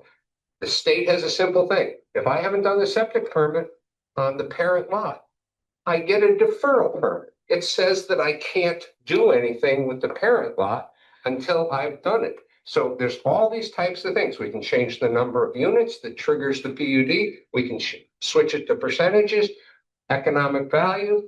There's all types of methods that we can do this, but you need to do it quickly because the adoption of the repair of an error, you guys, every single meeting you have, you should be looking at what are the errors. I could give you a list this long, and some of them are really material. But Jericho has in fact failed in all of those categories of building workforce housing, building affordable housing, building any housing. And most of the projects have ended up being very expensive houses for people that do not have a concern for money. So I'm suggesting that you seriously consider that going through a PUD and making it a big deal is putting a target on the back of the applicant that says every NIMBY that wants to come at me can come at me and delay my project costs me a lot of money, drag the meetings out, make it simple, straightforward, and make the repair, because this is an error. Why is she penalized for having 3 lots cut off? We can't define whether the parent is counted in the 4 or not. We'll figure it out and then fix it. And I Okay, have to say, SJ did a wonderful job with her group when they fixed 10.6 in the regulations. And that, I can't even begin to tell you how one slip, and I have an email from Catherine Sonic telling me that it was an error. They missed it. thank you. Okay, any other comments? Chuck? One very short one, which is Thank the you. one, the point that Mr. York made that really stuck with me, is he spoke about how, the, the PUDs tend to go through because the engineers know the system. And basically what he was saying is to get getting through the system, you have to hire an engineer. Jim That would just has, be aware of the degree to which we're putting that burden on people. That's all. The state does too. It's really the state. You get to wastewater. No, yes, I mean, Truly recognizing. permitting and doing the PUD portion of it. Ron, hello, I see you have your hand up. Would you like to offer a comment to the planning commission? I would love to. Thank you for your time. It was very good discussion. Nice research by Chris to bring you all on the same page.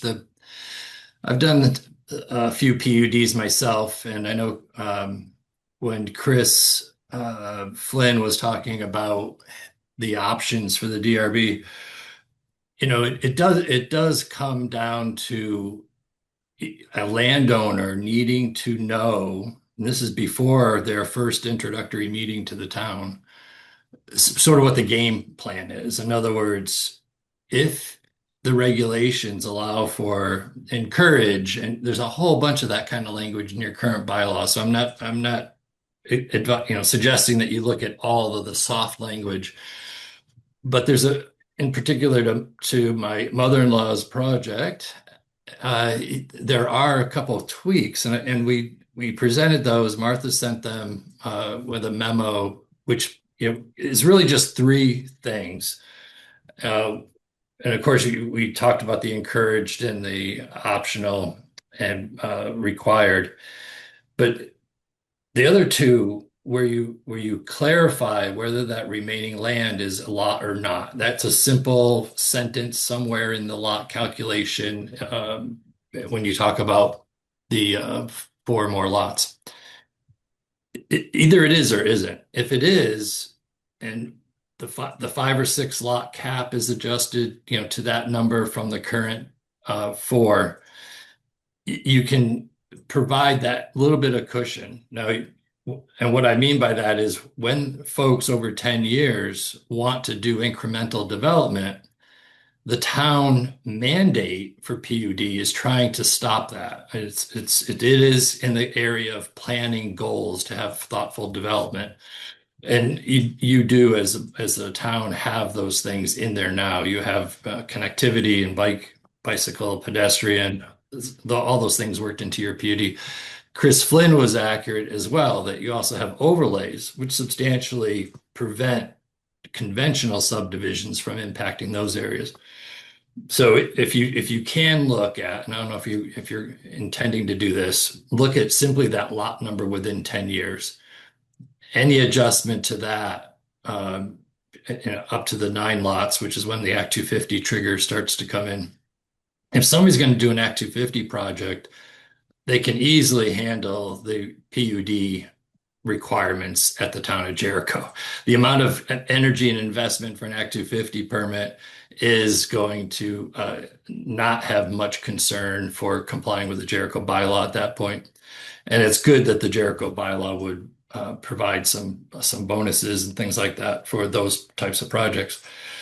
The second point was the waiver provision. Waiver provision, when you leave it totally up to the DRB, does raise the concern that Chris Flynn was talking about, which is if I give it to one person, I have to give it to the next person.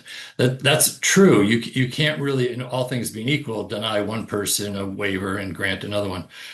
So any work that you can do in that waiver section itself and say, here are the areas that the waivers qualify for. And for example, it might just be related to the 25% or 50% open space requirement if X, Y, Z are provided otherwise to meet that same intent. Sort of related to the conversation, 50% density bonus is not enough to get people interested. One of the towns that Mr.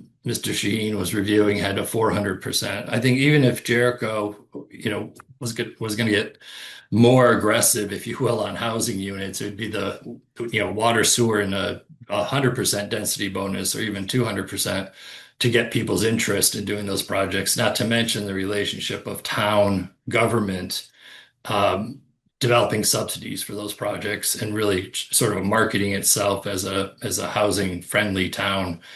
Right now, the bylaws and the resources that private developers have really aren't there to meet those goals. So you end up, trying to do things like Riverside with really intense sewer, decentralized sewer, and those kind of things to make it happen. It's really hard to do away from those services. So having a PUD mandate where there really isn't the public services to get the density you might want to see is sort of a mismatch.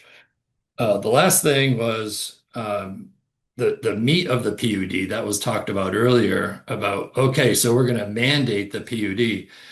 There's only two sections in the bylaw right now that deal with what PUDs have to do. That's 10.12.9 and 10.12.10.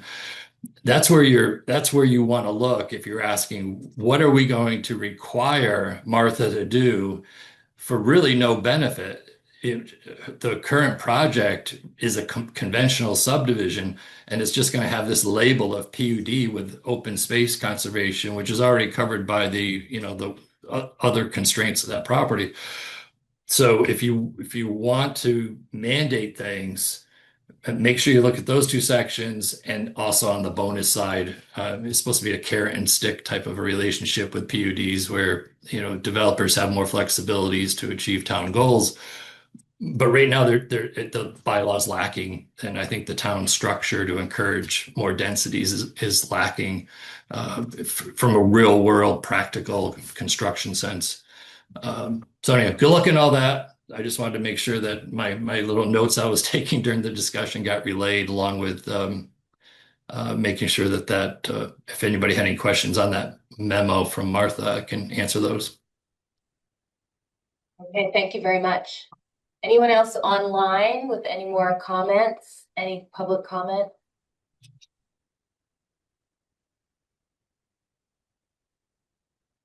Okay. No other hands? No other hands? So we'll close public comment. And it's later than we were hoping, so taking that into account. I really appreciate everyone's attentiveness. I especially appreciate Chris's preparation and the research that he provided to us.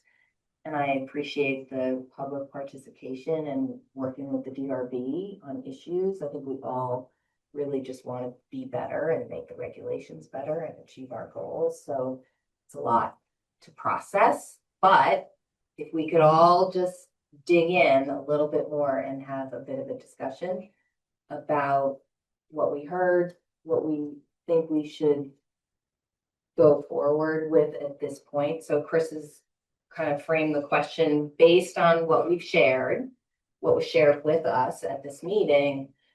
What direction do we want to take with regard to the request?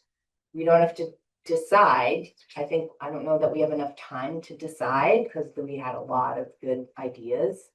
But it's sort of like what direction, initially, if we don't want to make any change at all, then we could just be done and move on to our next topic. If anybody feels that way, it would be good to know. If there's some specific things you want to vet a little bit as a group, that would be helpful. I wonder, and maybe I just didn't process it while I was reading the minutes, but can anyone speak to the decision that was made, was it just as I think you were alluding to, Heidi, the intention of taking out some of the ambiguity and making, the green light, red light? Was that, is there more to it? I feel like tonight's discussion had a lot of information about maybe why not. And so I'm wondering if there's arguments to be made for why to mandate. So some of us were here. I don't mean that question aggressively at all. Yeah, yeah, Like, no, I I know. just really am trying It to. was funny reading the minutes. I was like, oh yeah, we really worked on that for like 6 months. My, how time flies, but what I do recall is that the language that is in the DRB's memo that they're saying to revert to was in place way before I was ever on the planning commission. So that was the language that was there. And I think the history that you gave is pretty interesting, that there were 47 subdivisions, but only 13 of them were PUDs. So here you have the town saying PUDs preferred, PUD has all these positive benefits for whatever reasons. I don't know, it was, it's a planning principle. Sure. But they were not being implemented in a lot of ways. We looked at the map on Skunk Hollow, and the language, the way it was written, implied that the DRB could decide that in their wisdom, they wanted a development to be a PUD and they could require that. And that was not the way it was. Chris was right. It wasn't being interpreted that way. And yet that was the way it was written. And so a lot of the motivation to change it was really just to make it work the way the previous people who wrote it meant it to work. Because there weren't clear guidelines on when would the DRB require it, why would they require it, and it was supposed to be required, and that the DRB didn't object to it not being being required, therefore it would be required, was how we talked about it at the time that I remember. Then we looked at all these other towns and it was being required. It seemed like if the purposes were more aligned with the districts, that there would be consideration of more public amenities like connectivity, which was a big issue at the time and continues to be a big issue today. And that there were subdivisions happening that were not providing any, even though here's a neighborhood and here's a neighborhood, we're like at the DRB was requesting connectivity and applicants were for whatever reason. I'm sure people have great reasons. It's just that and I was newer at the time. So I don't know how it came about to be the way it was. I just know that at the time, it seemed like it wasn't being implemented the way it was intended to be. And it was a real desire for the town to have it. It was in the town plan even back then. That's what I remember. Does anybody else remember it differently? No, that sounds about right to me. I mean, my feeling tonight is we've heard a lot of reasons to give the DRB the discretion, but not so many reasons to keep it as it's currently written. Is, I guess, my personal takeaway. And I feel it seems like it would be compatible with achieving, and maybe with achieving the goals of the town plan in a way that might, according to both Chris and Jeff, be more productive if they had more discretion.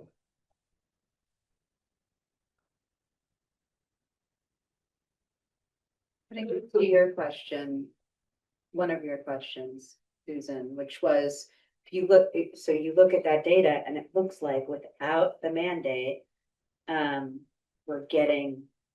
we're not getting what the town wants, which is we were getting 3-to-1 conventional subdivisions. And so your question of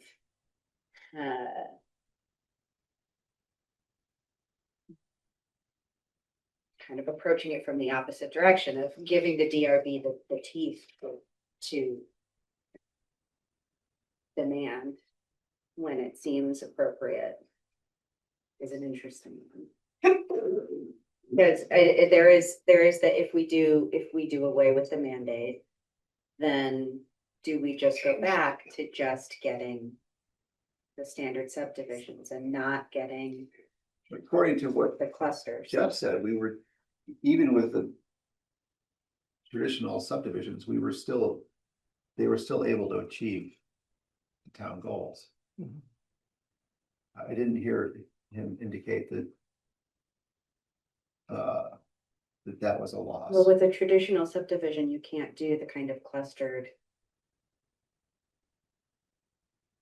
Right, the whole idea of using a PUD is so that you can change minimum lot size and you can use those smaller setbacks and you can be more creative and you don't end up with your spaghetti lots. But if you change the lots, that's the word, I'm sorry, if that's okay.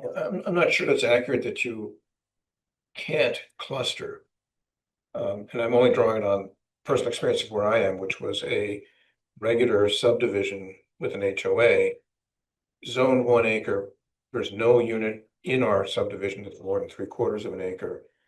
And that was predicated on having 22 plus acres of common land, so that the average lot size, all land divided by number of lots, equaled that point. And that seems like a very reasonable way to do things, where it's not a PUD necessarily, it is a subdivision with an HOA that manages the common land, so you do have a centralized governing entity over it. And if the goal is higher densities while preserving the key areas around there for natural resources or whatever, this allows you to cluster the development in there without calling it a PUD, just calling it another subdivision like any others with common land.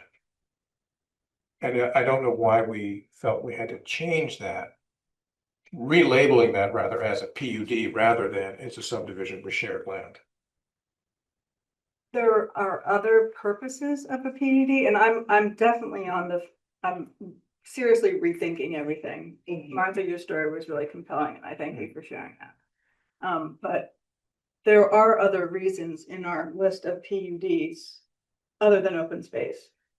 Open space is the most commonly one used, and I think we have to look at that, but there is also percentage of units being built for senior housing or affordable housing, and those are important, and those could help us achieve the town's housing goals. So, like, I started to try to think about the different variables that we could change to make it, more reasonable rather than just thinking about getting rid of everything. It's the inclusion of the parent lot in the calculations, percentage of open space by district, requirements by district, number of years before further subdivision. Jim's idea about the percentage versus number of lots was really interesting to me, but I don't know if you can have a percentage for one criteria and not everything else, and how would a percentage of the total lot kind of mesh with Act 250 requirements, which is the standard is lots. So that is confusing to me.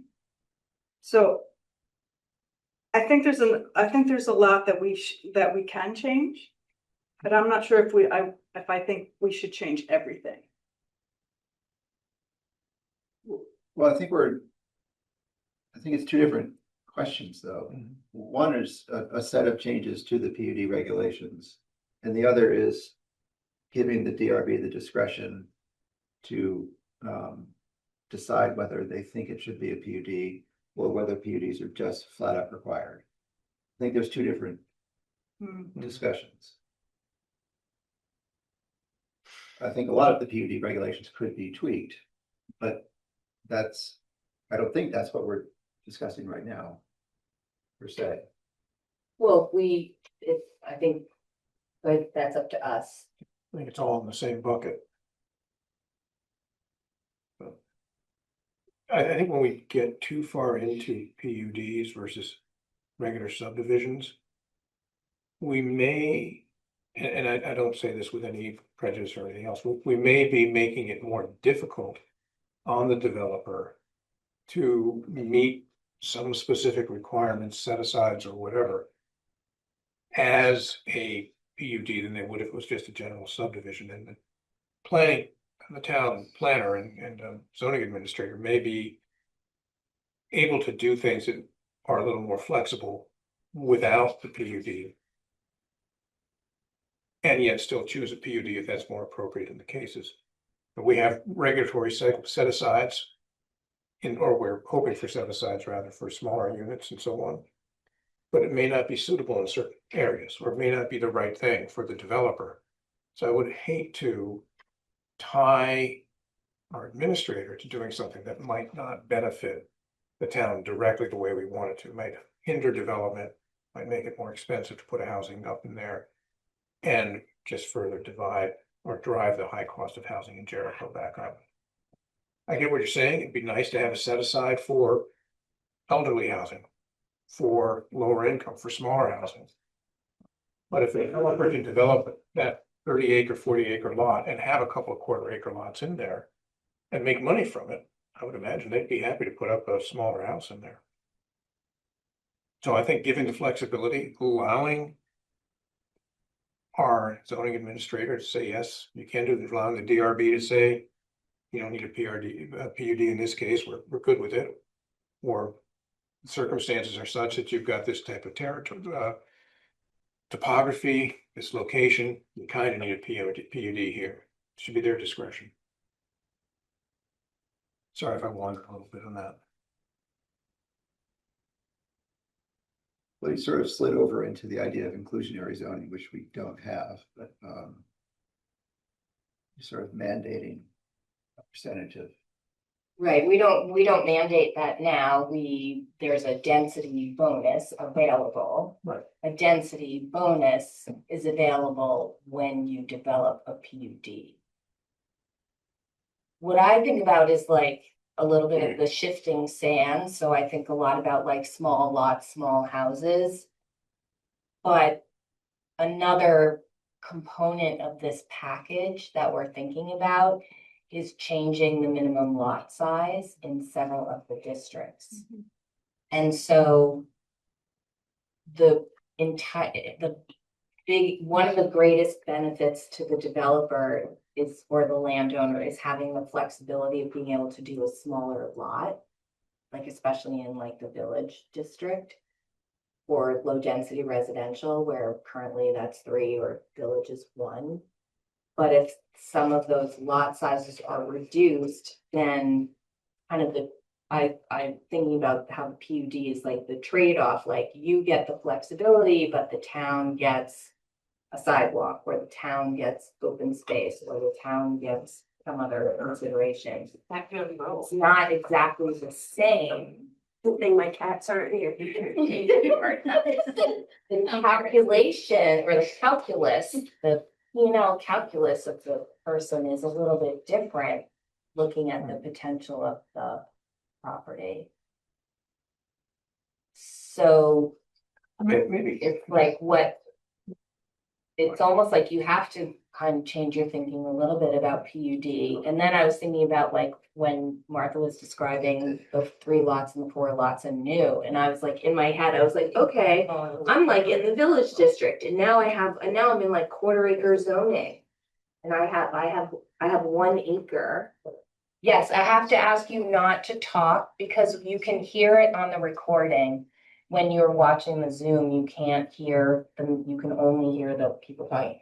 So you're like, if you're quarter-acre zoning and now you have 1 acre and you're like, I'm gonna make 4 lots and you're required to do a PUD and you'd be required to do an open space set aside, like that doesn't really make sense either. That's So where we could talk about different requirements for different districts. Right, so, PUD. right, so different requirements for different districts, and I was thinking about the variables also that Wendy was talking about, like not, I think PUD has it's produced a lot of benefit. It's achieved a lot of goals. It's produced more clustered neighborhoods, smaller lots, more cohesive design. I mean, a lot of planners will say one here, one there. That's how you get sort of disjointed development over many years, over a bigger landscape. So having more tools to create more cohesive is better. It's hard. Plus the idea of discretion, I feel like I've woken up every day saying like, less discretion, less, black and white, appeal, buy right, make it easy, make it simple, make it quick. So that. I'm a I little guess in that's trouble why with that. I'm sort of struck by their request, because they have over the years kept asking us to be less squishy. And now they're asking for this discretion, and so it Right. makes me think there's really something to it, because they're asking for this. Well, I think more of like a middle ground, like more flexibility.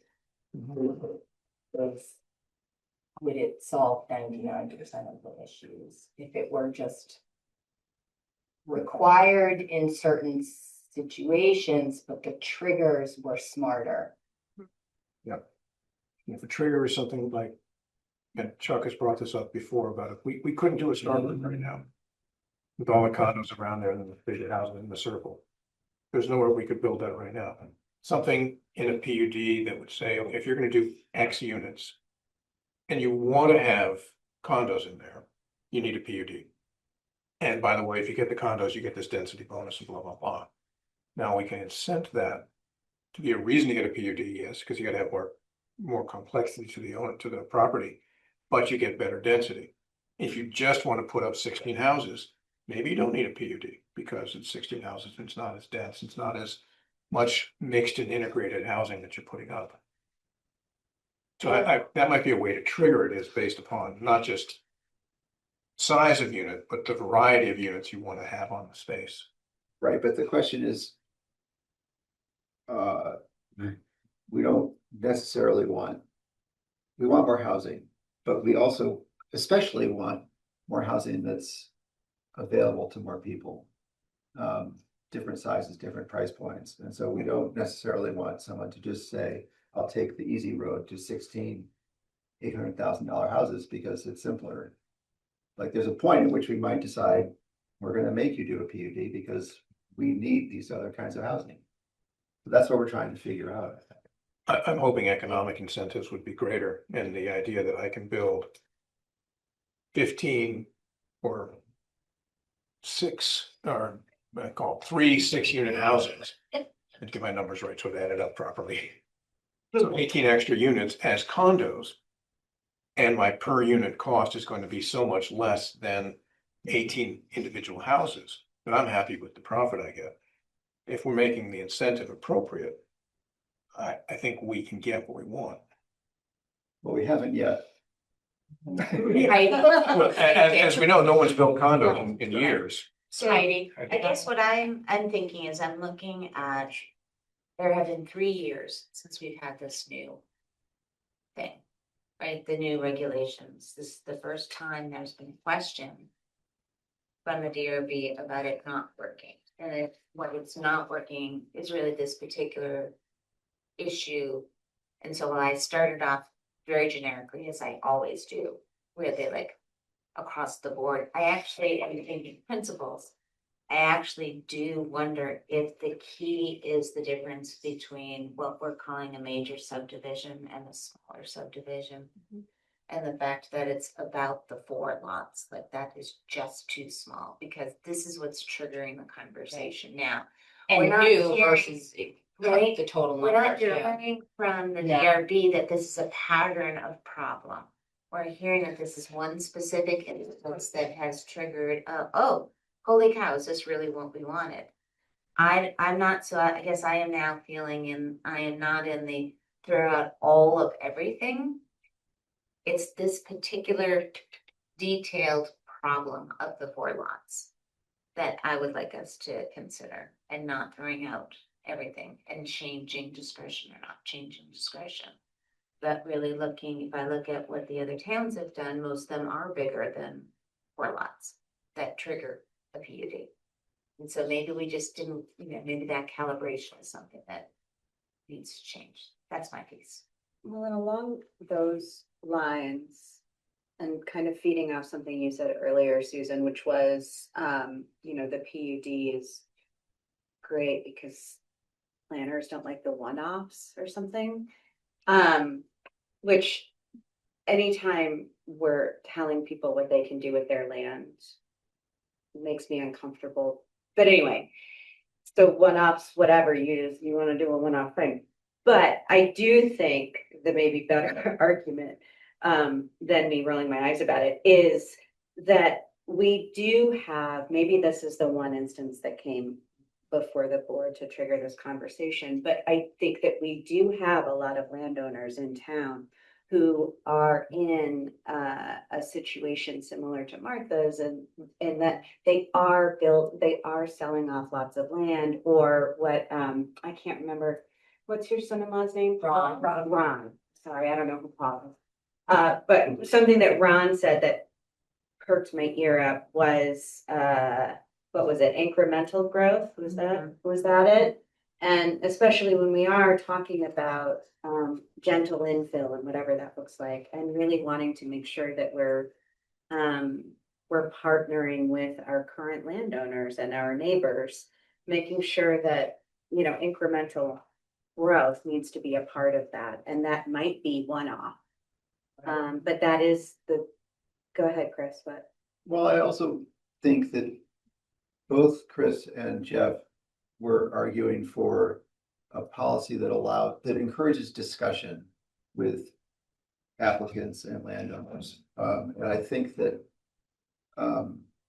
there's a lot to be said for that, especially if we are wanting to reduce lot sizes and generate infill and encourage people to subdivide where they might not have been able to before. We should facilitate that in every way. And so maybe it's as simple as 4 is too few and it should be 6 or 7, but that's goes hand in hand with the idea of encouraging a discussion between the town and individual landowners so that both the town can learn from the landowners and the landowners can learn from the town. It's like, oh, I see that is possible, and I see this is how I could do it. So that sort of openness, I think, would be good to bear in mind. I love the spirit of that.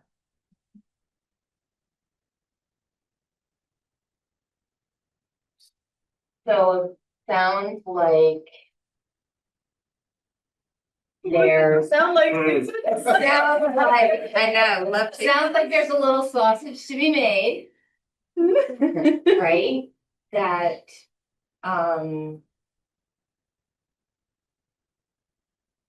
I'd say it sounds like tweaks, or do I think it sounds that way because that's what I want it to sound like? I think a tweak. I wonder, Susan, if there needs to be a sounds like at this moment. Yeah, I think that's good. Yeah. Right? Like, I Well, appreciate your wanting to do that. Only to know what the next step is. Right. Like, is the next step to work on some potential tweaks offline? That maybe Chris could take this conversation and kind of digest it. Talk more with Chris Flynn and come back to us with, here are some ways that we can look at the variables. Now that we've kind of honed in on some of the comparisons with the other towns, we've refreshed our memory about, did we think this was a good idea, or did somebody think this was a good idea in the first place? Why do all these other towns think it's a good idea? Now we know a lot more. So do we go offline, do some work, come back to it? How does this fit into our bigger work picture? Because we took this on tonight at a specific request from the DRB.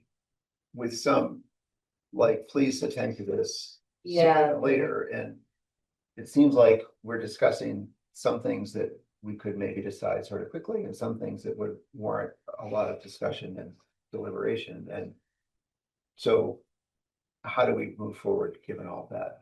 Maybe, It kind of feels like this is partly the incentive conversation that we were supposed to be following this up with. Like, I think a lot of what we're talking about is.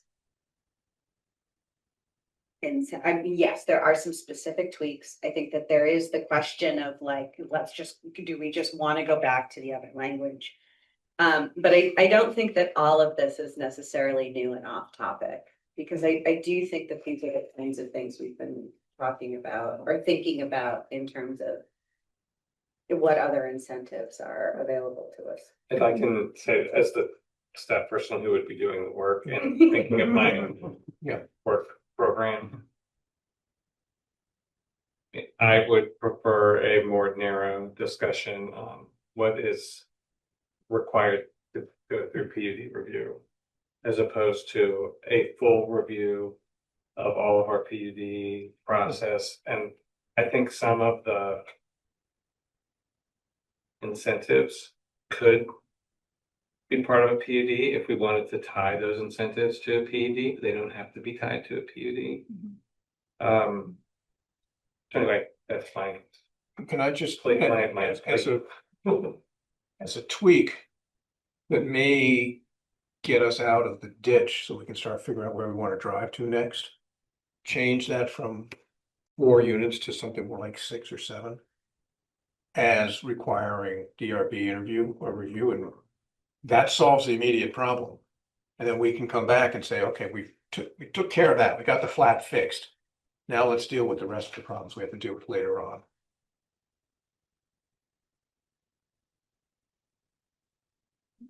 In the back of my head, I do have the question, like, are there districts where we definitely want to require a PUD and other districts where we don't? I actually am hearing from the DRB.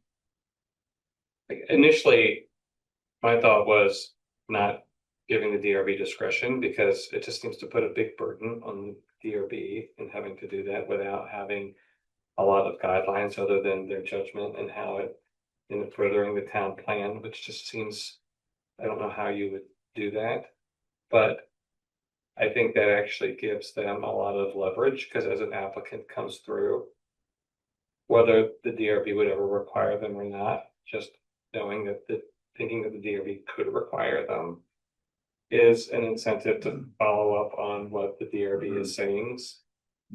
So I like that aspect of it, but then maybe there's a middle ground where that language goes back for certain districts. And if there are districts where we really do want to have the lane set aside, that it's a mandate, maybe there's a middle ground, or it's just all more discretionary. Clear as mud. right, Actually, I thought that was very It clear. was very yeah, it clear. was very clear. What I mean is, what we do next is, Yeah, I think that there is a pretty narrow scope of changes that make sense to me in my mind as part of this package of enabling housing.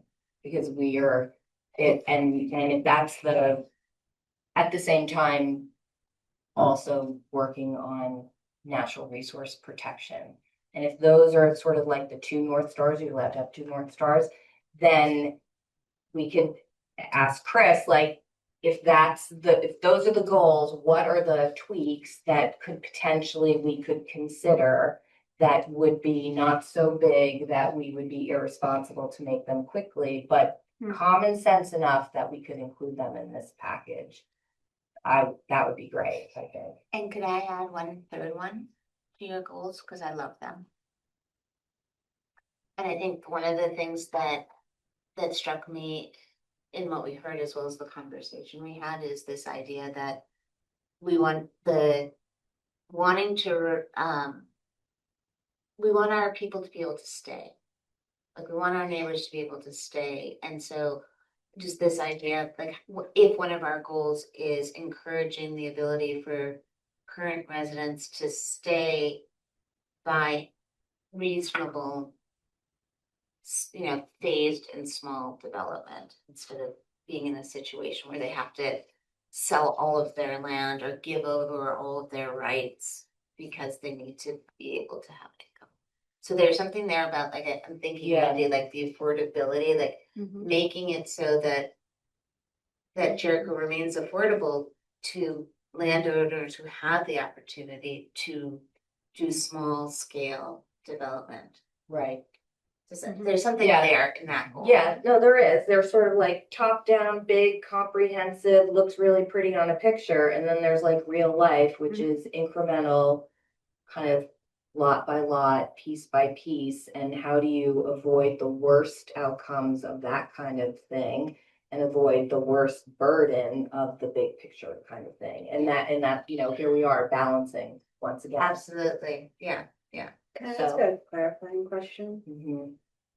The 4 number is rooted in that once you hit 4 houses on a driveway, it has to be a road. Is that where that number comes from? No? Okay. So it used to be 3. This group changed major, minor from 3 to 4. We also changed road 3 to 4 and PUD changed to major subdivision. Okay. So we aligned all of those numbers because before they were not related. So it actually It doesn't doesn't have say anything to do 4 with the lots, road. it says major subdivision. So Okay. another route would be to change the definition of the major subdivision from 4 to 6. Okay, well, then that's what I would And say, then your because that's the point of definitions my would all question stay- was, yeah, was so I- changing that then. Yeah, so I things think up. So if it's you not wanted rooted to in that, think that about makes that. sense. Yeah. Chris, is that? Tim, I know you have your hand up, but we are at 9:15, so whatever you have to say, we definitely want to hear it, but not now. Okay, because we're not making any decisions, we're just gonna, I think, calls that we're gonna wrap this topic for right now. The only question I have, which I haven't heard from anyone, is districts where we don't want to change the mandate. I'm not hearing that as something to consider, and I want to make sure that that's what I'm hearing. Oh, Well, no, I think we would discuss if there are some we want mandated and some we don't. Yeah, Okay, that's where we are? yeah. Okay, So that's independent of how many units or how many lots are being Yeah. created. Yes. Yes, and then I was thinking like, oh, do you have the numbers be different based on the districts or, some districts make sense to be acres and other districts make sense to be lots, not to make it more complicated, which I want to do, but I was like in a spin. I was like, oh, how would I do that? Yeah. Because you want to be appropriate for the goal and the future land use of that district. so I actually think it's never waste a good problem, right? We're all having so much fun with this puzzle. Yes. it is a good puzzle. Let me say, I have 3 bullet points, and I want to see if this is right. So, 1, some districts where there's PDRB discretion. 2, some districts where PUDs should still be mandated. And 3, increasing the number of lots that trigger major subdivisions. Is that an accurate summary? Are there By major nuances that I'm subdivisions, you missing? mean DRB review of any type. That is a summary of what I would say, have discussed, yes. With majors, with Major divisions being what triggers in some districts of required PRD in the judgment of of required PUD in the judgment of the DRB. Yes. so if 6 or more in certain Right. districts, DRB has to get under 6 in another district, DRB can say we're good to go. I don't know. Is that what you were saying? I don't think we can do the work here. I think it's too late, it's too hard. I think discretion for me personally, as a member is a huge caution sign. And if we can provide flexibility in a way other than just discretion, because I feel like we need 6 pages then to guide discretion. Discretion Make by it- district is also confusing Yeah. to me. To make it I don't know. So I'm gonna say these 3 bullets again, because I think it's really high level, but no one disagreed with them. Well, I don't endorse them. Right. But I the conversation that we Yes. had, but I wouldn't Do they- endorse any of them. Well, Right. but do they summarize the areas to look at further? Yeah, yes. That's kind of where I'm Yes. going. So yes, to some DRB discretion in some districts, yes, to still requiring it in some districts. And yes, to changing the number of what triggers a major subdivision. Sure, but take the yes out of all of those bullets. Right. Yes, those are things we want to Those are consider. Those are things to consider. Yes to what we'll be looking at. Yes. Got it. You started the good thought about variables and triggers and stuff. Are we missing, is that list cool with what you were thinking, or is there something missing Oh, I from think, what there? about the inclusion of the parent lot in the calculation? That seemed like, Yeah. that was that I think needs. to be Right, in. and I would like, should it be create lots or should it be create new lots? I mean, Yeah. that would drop a lot right there.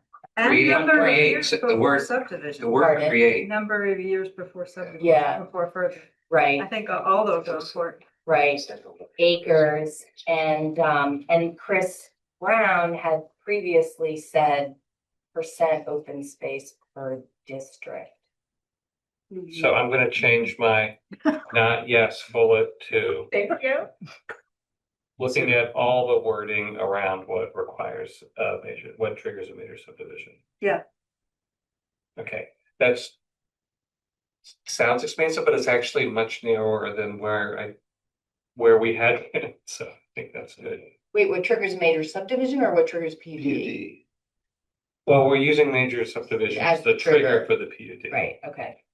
Oh, so that's a different way to do it, but I see where you're going. Oh, yeah, Got it. Okay. Susan, I gotta be rude. Create means create new. It doesn't. We didn't, with this. That solves the it's problem. been there for a long time. He just explained to us how he interpreted it. We never really delved into that before. I totally hear you. Just send him a letter and tell him he's wrong. It's that simple. Go study Webster's and then go pick Eric stuff up and we're good to go. Okay, so what are we gonna do now? Because we haven't finished our meeting. We need to put it in. We need to go. I think we're gonna, Okay. my suggestion is we skip this discussion Uh-huh. and good. And Request for the next time when we have the discussion that it's small houses and multifamily. When we talk about housing incentives. Yeah. Okay, so what, you want 2 minutes to just Oh, provide no. these updates? I just landed on this. Oh. I think we Because go I all think the way we're to the last making meeting. a motion to adjourn. It's not- I didn't get to this. Okay. You guys are awesome. I love working with this group. Thank you very much. I will make a motion to adjourn. Sorry. I am presenting enable housing update to the select board Thursday. I will be doing it, but if anyone from the planning commission wants to come to be also do that to the select board with me, I would welcome that, so. Did you like? You did sharing squad? I think it's just good. Yeah. Good. So we're giving them Good, like but- a status report, like we're making a lot of progress. It's gonna come to you in May. Here's where we're thinking, here's what we're thinking about. Right. Right? Okay, motion to adjourn. Second. Wendy second. All those in favor, please say yes. Yes. Okay, thank you, everybody.